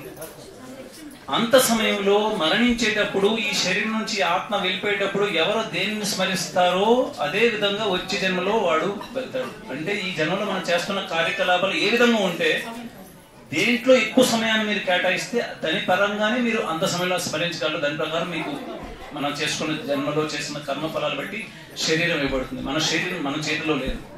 కానీ ఇప్పుడు మీకు స్వతంత్రత ఇవ్వబడింది. ఇప్పుడు మీకు ఉన్న ఆయుష్ ఎంత ఉందో దాంట్లో మీ తాలూకా మీ డెస్టినీ అనేది మీరు మార్చుకోవచ్చు, వచ్చే జన్మని మీరు మార్చుకోవచ్చు. ఇప్పుడు మీకు ఆల్రెడీ 52-55 మీరు ఎంత అంతే. ఇప్పుడు మీకు ఎంత ఆయుష్ ఉందో మీకు ఈ 50 years చేసుకున్న కర్మ ఇంతకుముందు ఎన్నో జన్మలు చేసిన బట్టి మీకు బాడీ సగం ఫామ్ అయిపోయింది, ఏది ఇవ్వాలో మీకు డిసైడ్ అయిపోయింది. కానీ ఇప్పుడు ఉన్న సమయాన్ని భగవంతుడి శ్రీకృష్ణుని యొక్క భక్తికి వినియోగించారంటే అది మారిపోగలదు. మళ్ళీ ఇప్పుడు పూర్తి చేయలేదనుకోండి ఈ జన్మలో, మీకు మళ్ళీ వచ్చే జన్మలో భక్తులు కుటుంబాల్లో జన్మించి మళ్ళీ భక్తిని పూర్తి చేసుకుంటూ మీరు పరమగతిని పొందగలరు. అది భక్తి అనేది నాశనం అవ్వదు, మిగతావన్నీ నాశనం అయిపోతుంది. బ్యాంక్ బ్యాలెన్స్ మరి ఉండదు, జీరో అయిపోతుంది కొన్ని సంవత్సరాల్లో. ఈ ఇల్లు ఉండదు, ఈ కుటుంబం ఉండదు. అందుకోసమే శ్రీ చైతన్య చరితామృత అనే గ్రంథం ఏం చెప్పారంటే అప్పుడప్పుడు ఇప్పుడు వర్షాకాలం నదీ ప్రవాహం ఉంటుంది, మీరు చూసారు కదా ఎక్కడైనా నాగావళి, వంశధార నదీ ప్రవాహంలో మీరు అప్పుడప్పుడు చూస్తుంటే కొన్ని గడ్డి పరకలు కొన్ని నదీ ప్రవాహంకి కలుస్తాయి.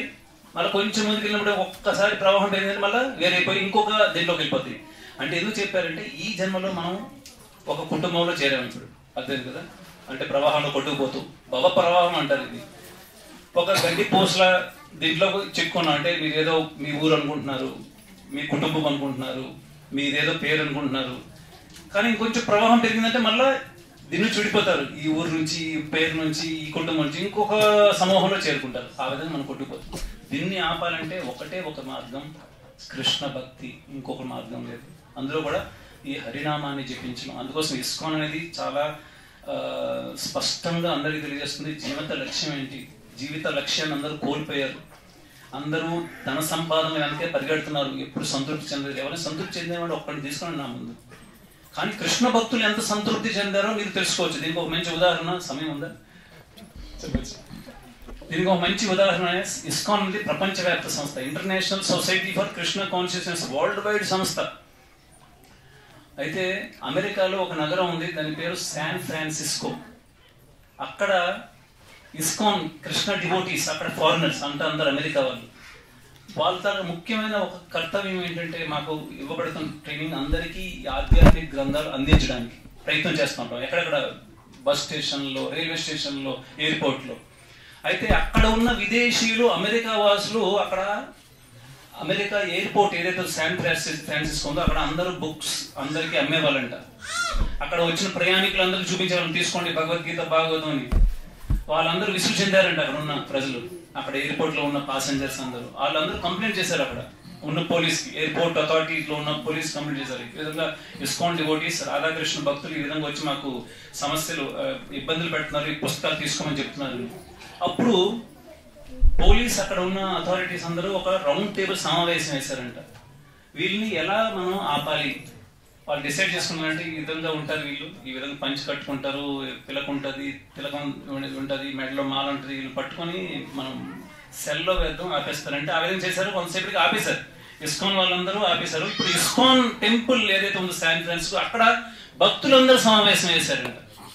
ఇప్పుడు మనం ఈ విధంగా పంచి కట్టుకొని, ఈ విధంగా తిలకం వేసుకొని, మాల వేసుకొని, పిల్లగా ఈ విధంగా వేసుకుంటే అందరూ మనం పట్టుకుంటున్నారు పుస్తకాలు ఇవ్వడానికి. మనం వేషం మార్చుకుందామని తిలకం తీసేశారు, మెడలో మాల తీసేశారు, తల మీద టోపీ పెట్టుకున్నారు, బట్టలు మార్చేసి ప్యాంట్ షర్ట్ వేసుకుని మళ్ళా కొన్ని రోజులకి బుక్ డిస్ట్రిబ్యూషన్ చేయడం ప్రారంభించారంట. మళ్ళీ అక్కడ పుస్తకాలు అందించడం, పుస్తకాలు అమ్మడం ఎయిర్పోర్ట్ లో. మళ్ళా కంప్లైంట్ వెళ్ళిందంట ఎవరికి? పోలీస్ వాళ్ళకి. మళ్ళా పోలీస్ వాళ్ళు మళ్ళీ కూర్చున్నారంట అందరు రౌండ్ టేబుల్. ఇప్పుడు ఎలా పట్టుకోగలం వీళ్ళకి? ఇంతకు ముందు అయితే తిలకం ఉండేది, మెడలో ఈ మాల ఉండేది, పంచి కట్టుకునే వాళ్ళు, ఈ పిలక ఉండేది, దీనివల్ల పట్టుకోగలం. ఇప్పుడు ఎలా పట్టుకోగలం? అందరూ కలిసి ఒక నిర్ణయంకి వచ్చారంట అక్కడ ఉన్న పోలీసు వాళ్ళు. ఇది నిజమైన ఘటన. అందరూ అన్నారంట, ఎవరి ముఖం మీద ఆనందం అనేది కనిపిస్తుందో వాడే కృష్ణ భక్తుడై ఉండాలి అని డిసైడ్ చేశారంట. అర్థమైంది కదా? ఎవడు ఆనందంగా ఉంటున్నాడు. ఇప్పుడు చూడండి, మీరు ఎక్కడైనా బస్ స్టాండ్లో, రైల్వే స్టేషన్లో అందరూ ఏదో ఒక చింతలతోనే అటు ఇటు తిరుగుతుంటారు. ఆనందంగా ఉండేవాడు ఎవరు? కృష్ణ భక్తులు. ఇక్కడ చూడండి ఎంతమంది భక్తులు ఉన్నారు, ఈ పంచులు కట్టుకునే వాళ్ళు ఆనందంగా ఉంటారు. ఎలా సాధ్యం? అది కృష్ణ భక్తి ద్వారా. ఎవరైతే కృష్ణ భక్తి అంటారో వాడు ఆనందంగా ఉండాల్సిందే, అందులో సందేహం లేదు. వాడు ఆనందంగా లేదంటే భక్తులు ఏదో లోపం చేస్తున్నాడు, తప్పు చేస్తున్నాడు. ఇది ఉదాహరణ, అమెరికా ఉదాహరణ, ఇది తెలుసుకోవచ్చు. అందువల్ల మనం డిసైడ్ చేయలేము వచ్చే జన్మ ఎలా తెలియదు. కానీ మీ దగ్గర ఇప్పుడు స్వతంత్రత ఉంది, భక్తిని అవలంబించారంటే, అంత సమయం భగవంతుని స్మరించారంటే, అంటే వచ్చే జన్మలో వైకుంఠం వెళ్ళడం కూడా ఒక కోరికే. ఇక్కడ మీకు ప్రారంభంలో ఇవన్నీ చూపిస్తున్నాం ఇవన్నీ. కానీ భక్తిలో ముందుకు వెళ్ళిన వాడు అన్యాభిలాషిత శూన్యం, ఇంకేమి కోరిక లేదు. నా కృష్ణుడి యొక్క భక్తి చేయడమే, ఆయనకి ప్రసన్నం చేయడమే ఏకైక లక్ష్యం అనుకుంటూ, నాకు ఏ పరిస్థితులను పెట్టు, నరకంలో పెట్టు, పెద్ద కష్టాల్లో పెట్టు, ఎక్కడైనా నీ నామస్మరణ ఇవ్వాలనే స్థితికి తీసుకెళ్ళడమే ఇస్కాన్ యొక్క ట్రైనింగ్ ప్రోగ్రామ్. అర్థమైంది కదా? పరాభక్తి యోగం. పరాభక్తి యోగం అంటే ఇది పరోధర్మం అంటారు. పరోధర్మ ముఖ్యమైనది. భక్తి యోగం, శుద్ధ భక్తి అనమాట. చేయడం ఎలా చేయడం, శుద్ధ భక్తి అంటే అందులో ఏంటో కలిగి ఉండకూడదు. అంటే వైకుంఠానికి వెళ్ళడం, ఈ మృత్యువు నుంచి తప్పించుకోవడం, అది కూడా కోరికతో కూడుకునేది. దానికంటే మీదది ఇస్కాన్ తీసుకెళ్తుంది ఈ మూమెంట్. ఏది కోరిక లేకుండా చేసింది దాన్ని భక్తి అంటారు, ఏదో కోరికతో చేసింది భక్తి అంటారు. ఇంకేమైనా ప్రశ్నలు ఉన్నాయి ఎవరైనా? ప్రభు, శ్రీమద్ భాగవతం 6వ స్కందంలో 2వ అధ్యాయం 23వ శ్లోకం. పాపిష్టి దురాచార దేవ బ్రాహ్మణానంతగా అపత్యా భోజనం స్తేషం అకాల మరణం ధ్రువం అని చెప్పారు. అపత్య భోజనం అంటే ఏమిటి ప్రభు? అంటే ఆయుర్వేదం ధన్వంతరి ద్వారా వచ్చింది, విష్ణు యొక్క అవతారం. అందులో అంటే మొత్తం శాస్త్రాల తాలూకు సారం ఏంటంటే ధర్మశాస్త్రాలు అన్నీ ఇవ్వబడ్డాయి, మనిషికి ఇవ్వబడింది మను సంహిత కూడా ఇవ్వబడింది, అంటే మనిషికి సంబంధించిన సంహిత. అందులో ఏం చెప్పారంటే విధి నిషేధ్, ఏమి చెయ్యాలి ఏమి చేయకూడదు. విధి అంటే పాటించాల్సింది, నిషేధ్ అంటే ఆపాల్సింది. అలాగే ఆయుర్వేదంలో ప్రతి ఒక్కడికి, ఆరోగ్యవంతుడికి అనారోగ్యం కలిగిన వాడికి కొన్ని నియమాలు ఇవ్వబడ్డాయి. దాన్ని పథ్యం అంటారు, అపథ్యం అంటారు. మనం ఏంటనుకుంటాం, పథ్యం అంటే ఏంటైతే తినకూడదు అనుకుంటాం, అంతే కదా, పథ్యం పాటించాలి. కానీ అది కరెక్ట్ కాదు. అపథ్యం అంటే ఏవైతే తినకూడదు, పథ్యం అంటే ఏంటి తినాలో. అర్థమైంది కదా. అదే విధంగా ఈ మనం తప్పు తినడం వల్ల మన తాలూకా ఆరోగ్యం క్షీణిస్తుంది, ఆయు క్షీణం వస్తుంది. ఇది మహాభారతం చెప్పబడి ఉంది. 6 విషయాలు మన తాలూకా ఆయువుని క్షీణిస్తాయి. అందులో అతి భోజనం మనకి అవసరం కంటే ఎక్కువ మితి తినడం అనేది ఒక ఆయు క్షీణం అన్నమాట. అదేమో అపథ్యం అంటే మీకు ఏదైతే నిర్ధారించబడిందో అది కాకుండా వేరే తిన్నారంటే మీకు అనారోగ్యం కల్పిస్తుంది, మీ తాలూకా ఆయుష్ని తగ్గిస్తుంది. ఇంకెవరికైనా ప్రశ్నలు? చిన్న డౌట్ నాకు, అంటే నేను మంచి కర్మలు అన్ని చేశాను, జీవితంలో మంచి కార్యక్రమాలు చేశాను, బట్ విష్ణుని ఎందుకు భక్తి లేదు, నాకు ముక్తి అవుతుంది. అందుకోసమే ఆ శ్లోకం చెప్పాను, ధర్మస్వనుష్ఠిత పుంసాం విశ్వక్షేణ కథాసోయ నోత్పాదయతే యదిరతిం శమయేవహి కేవలం. అంటే మీరు ఎవరికి చెడు కర్మలు చేయలేదు, మంచి కర్మలు చేశారు. ఈ జన్మలో అవ్వచ్చు, దానివల్ల వచ్చే జన్మ అనేది మీకు ఉన్నతమైన కుటుంబంలో, అంటే డబ్బు ఉన్న వాళ్ళ ఇంట్లో, సౌకర్యాలు కలిగిన వాళ్ళ ఇంట్లో పుట్టొచ్చు. కానీ జన్మ మరణం నుంచి తప్పించుకోలేరు. జన్మ మరణ మోక్షాయ, దీని నుంచి బయటపడాలంటే జన్మ మరణం నుంచి ఒక్క శ్రీకృష్ణుడే దీన్ని ఇవ్వగలడు. భక్తి ద్వారానే సాధ్యం, శ్రీకృష్ణ భక్తి అదే సాధ్యం. నెక్స్ట్ ఇంకోటి, నేను అన్ని మంచి కర్మలు ఏం చేయలేదు, శ్రీకృష్ణుడు భక్తి ఉంది, అప్పుడు మోక్షానికి వెళ్ళగలుగుతా. శ్రీకృష్ణుడు నమ్మమన్నారు కదా, నమ్మాను నేను. మంచి కర్మలు చేయలేదు, నేను ఎప్పుడు చేయలేదు. అంటే భక్తిలోకి వచ్చే చూడండి, భగవంతుడు శ్రీకృష్ణుడు 18వ అధ్యాయం ఏమంటాడంటే సర్వధర్మాన్ పరిత్యజ్య మామేకం శరణం వ్రజ అహం త్వం సర్వ పాపేభ్యో మోక్షశ్యామి మా శుచర. ఇందులో ఏం చెప్తున్నారంటే భగవంతుడు అర్జునుడికి రకరకాల ధర్మాలు, వివిధ ధర్మాలు పాటించిన అవసరం లేదు, మామ ఏకం అంటే నన్ను ఒక్కడనే శరణం తీసుకో, అహం త్వం సర్వ పాపేభ్యో, ఏదో జన్మల్లో తెలిసి తెలియక ఎన్నో జన్మల పాపాలు చేసి ఉండొచ్చు, వాటిని మోక్షశ్యామి, దాన్ని అన్ని తొలగించగలను, మా శుచర, ఇందులో భయపడాల్సిన అవసరం లేదు. కావని భక్తిలోకి వచ్చిన తర్వాత భగవంతుడు ప్రతి ఒక్కరి హృదయం ఉన్నాడు కాబట్టి వాడు చేసే పాప కర్మల్ని చేయకుండా చూస్తాడు భగవంతుడు. ఆ విధంగా బుద్ధిని ఇస్తాడు. ఎవరైతే తేషాం సతతయుక్తానాం, అందుకోసం చెప్తున్నాడు భగవంతుడు, తేషాం సతతయుక్తానాం భజతాం ప్రీతి పూర్వకం దదామి బుద్ధియోగం తం ఏన మాం ఉపయాంతి. భగవంతుడు స్వయంగా చెప్తున్నాడు ఏంటి, ఎవరైతే సతతం ఎల్లప్పుడూ నా భక్తిలో నిమగ్నమైన ఉండేవాడు, వాడికి నేను బుద్ధిని ప్రసాదిస్తున్నాను. ఆ బుద్ధి దేనికి ఉపయోగపడుతుందంట, అంతటా నా దగ్గరికి వచ్చే విధంగా, వైకుంఠానికి చేరే విధంగా నీ తాలూకా మార్గాన్ని సరి చేస్తాడు. ఇప్పుడు మన తాలూకు దారి ఏంటంటే రకరకాల జీవరాశులు వెళ్ళడానికి, ఎన్నో యుగాలు తిరగడానికి ఇక్కడ, కానీ దాన్ని మార్గం సక్కలు చేసి వైకుంఠానికి మార్గం తీసుకెళ్తాడు భగవంతుడు. బుద్ధి అనేది ఒక ఇస్తారు, బుద్ధితో మనకి మంచి కర్మలు చేయిస్తారు. కాకపోతే ఈ జన్మలో మీరు మంచి కర్మలు చేసినా అవి బంధనానికి కారణం అవుతాయి, పాప కర్మలు చేసినా బంధనానికి కారణం. మంచి కర్మలు చేసినా మంచి ఇంట్లో పుడతారు, కష్టాలు కొంచెం తక్కువ ఉంటాయి కానీ జన్మ మరణం నుంచి తప్పించుకోలేరు. పాప కర్మలు ఎక్కువ చేస్తే కష్టాలు ఎక్కువ అనుభవిస్తారు కానీ జన్మ మృతిని తప్పించుకోలేరు. మంచి చెడు అనేది రెండూ ఇక్కడ బంధకారకాలకి. అందుకోసమే ఏమంటారంటే ఎవరైతే కృష్ణ భక్తిని చేస్తారో, ఈ పాప కర్మ నుంచి బయట తొలుగుతాడో వాడు వైకుంఠానికి వెళ్ళడానికి అర్హుడవుతాడు. ఇంకెవరికైనా ప్రశ్నలు? ప్రతి మనిషి మానవ జన్మ చెప్తారా, ఇంక రకరకాల మనం చేసిన కర్మ ఏదైనా చూడండి, మీరు ప్రారంభం నుంచి లేరేమో ప్రవచనంలో, ప్రతి ఒక్క జీవి అంటే 6 రకాల మార్పులు దేంట్లో జరుగుతున్నాయో దాన్ని జీవి అంటారు. ఇప్పుడు టేబుల్ ని జీవి అనొచ్చా? నిర్జీవి. జీవం అనేది, జీవం ఎందులో ఉంటే 6 మార్పులు వస్తాయి. ఒక టైంలో అది ఉత్పన్నం అవుద్ది, అంటే దాని తర్వాత జన్మ. దాంట్లో కొంత పెరుగుదల వస్తుంది, దాని తర్వాత దాంట్లో ప్రత్యుత్పత్తి జరుగుతుంది, దాని తర్వాత ఉత్పన్నం వేరే దాన్ని ఉత్పత్తి చేయడం, తర్వాత దానికి ముసలితనం అని వస్తుంది, దాంట్లో పెరుగుదల, ముసలితనం, తర్వాత మృత్యు. అంటే ఈ 6 మార్పులు ఎందుకు జరుగుతాయో దాన్ని ఒక జీవిగా చెప్పారు. అంటే చీమలో ఇవన్నీ జరుగుతాయా?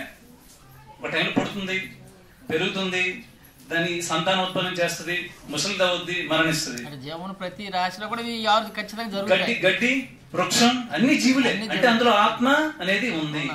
అంటే మనం ఎన్నో జన్మలు చేసుకున్న కర్మ ప్రగట్టి మృత్యు సమయంలో మీ చేతన ఏంటి, అది మీ టెస్ట్. మరణించే సమయంలో ఈ శరీరం నుంచి ఆత్మ వెళ్ళేటప్పుడు మీరు ఈ జన్మలో చేసింది, ఎన్నో జన్మలు చేసింది అన్ని గుర్తుకొస్తాయి.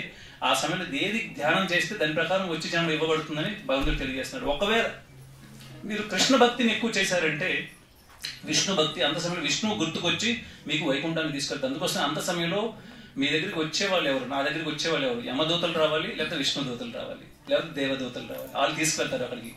అంటే ఇప్పుడు మనం అందరికి ఇక్కడ ఉన్నామంటే ఎన్నో జన్మల వరకు మనకి ఇంతకుముందు మనిషి జన్మలు ఎన్నో సార్లు ఎత్తొచ్చు, ప్రతిసారి యమదూతలే వచ్చి ఉండొచ్చు. విష్ణు దూతలు వచ్చాడు మనం ఇక్కడ కనిపించాం, అర్థం కదా, విష్ణు లోకానికి వెళ్ళిపోతాం, అదే వైకుంఠానికి వెళ్ళడం అనమాట. అందుకోసం విష్ణు దూతలు రావాలంటే భక్తి చేసిన వాళ్ళకి. ఇప్పుడు చూడండి, భక్త తుకారాం పేరు విన్నారు ఎవరైనా? ఎవరి భక్తుడైనా? పాండురంగ, విఠల విఠల పాండురంగ. విఠల ఎవరు? శ్రీ మహావిష్ణువు, శ్రీకృష్ణుడు. విఠల అంటే ఇటుక మీద నిల్చున్నాడు ఏ విధంగా శ్రీకృష్ణుడు, అందువల్ల విఠల అంటారు. అయితే భక్త తుకారాం ఆయన చరిత్రని తెలుగులో సినిమా కూడా తీశారు. ఎవరు? నాగేశ్వరరావు గారు. అందులో ఆయన కీర్తననే మార్పు చేసుకుంటూ తెలుగులో కూడా అనువాదం చేశారు. కీర్తన ఏంటంటే, పడవెళ్ళిపోతుంది రావో నావి కూడా దరి చేరే దారే దీరా. దీని అర్థం ఏంటి? మనం అంతా బాగుంది, పడవ మీద నడుస్తున్నాడు, పాడుతున్నాడు, హైలేసా హైలేసా అనుకుంటే, కానీ దాని అర్థం ఏంటి? ఈ శరీరం అనే పడవ ఈ నదిలో వెళ్ళిపోతుంది, కానీ దరి చేరట్లేదు. ఒడ్డు అంటే ఎన్నో జన్మల నుంచి మనం తిరుగుతున్నాం, దేహాలు శరీరాలు మారుస్తూ ఈ భవసాగరం, ఈ సముద్రంలో కొట్టుకుపోతున్నాం. కానీ మళ్ళీ ఏమంటున్నాడు? బుడగలాంటి బ్రతుకు, చిటికెలోనే చిటుకు. ఈ బ్రతుకు ఎంత బుడగలాంటిది. బుడగ ఎంతసేపు ఉంటది? కొంతసేపే, చిటుకు మనిపోద్ది. అలాంటిది మనం 60-70 సంవత్సరాలు 80 సంవత్సరాలు ఎక్కువ సమయం కాదు, మనం చిటుకు మనిపోతాం. కానీ ఏమంటున్నాడు మళ్ళా? పాండురంగడున్నాడురా, శ్రీకృష్ణుడు ఉన్నాడురా. ఎందుకంటే తుకారాంకి ఎప్పుడైతే శరీరాన్ని విడిచిపెట్టాల్సిన సమయంలో ఆయనకి పుష్పక విమానం వచ్చింది వైకుంఠం నుంచి, ఆయనకి తీసుకెళ్ళాలి వైకుంఠం. ఒకవేళ మీరు విష్ణు భక్తులైతే, కృష్ణ భక్తులైతే మీకు కూడా మిగతా వాళ్ళు ఎవరైనా కనిపించకపోవచ్చు, మీకు విష్ణు దూతలు తీసుకెళ్తారు వైకుంఠాన్ని. అది చెప్తుంది. మీరు ఎన్నో వృత్తాంతాలు చూడొచ్చు. నేను యాక్చువల్లీ చెప్పాలంటే సాయంత్రం వరకు చెప్పగలను. చూడండి, ఇప్పుడు ఇక్కడ నుంచి 300 కిలోమీటర్ల దూరంలో పూరి జగన్నాథుడు ఉన్నాడు. ఎవరో జగన్నాథుడు? శ్రీకృష్ణుడు. శ్రీకృష్ణుడు.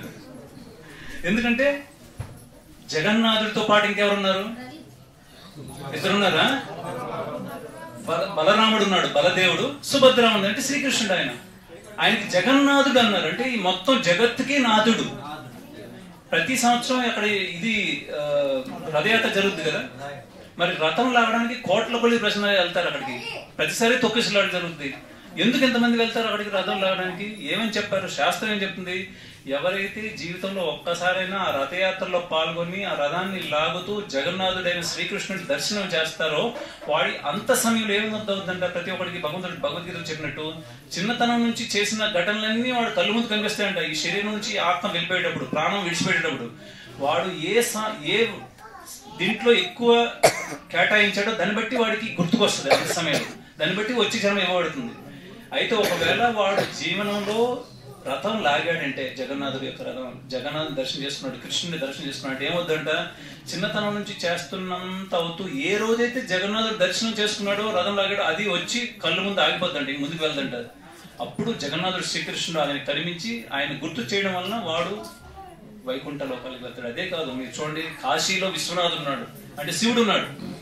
కాశీలో ఎవరైనా పరమపదించారంటే, చనిపోయారంటే వాళ్ళకి ఏమవుద్దంట? అక్కడ శివుడు ప్రకటమయ్యి వాడి చెవుట్లో రామ అని చెప్తాడంట. శాస్త్రం చదవండి, గూగుల్లో చెక్ చేసుకోండి. అప్పుడు వాడు రాముడు యొక్క నామాన్ని వాడు వినడం వల్ల వాడు పరమగతిని పొందుతున్నాడు, వైకుంఠాన్ని పొందుతున్నాడు. అంతే అంతే నారాయణ స్మృతి, నారాయణ స్మరించాలి. పరీక్షిత్ మహారాజు ఏమైంది, 7 రోజులు మృత్యు. వాడు అంటే పరీక్షితుడు అంతా శ్రీమద్ భాగవతం దాని గురించే, ఈ 7 రోజుల్లో వినాది శ్రీకృష్ణుడి గురించే విన్నాడు ఆయన. హరే కృష్ణ.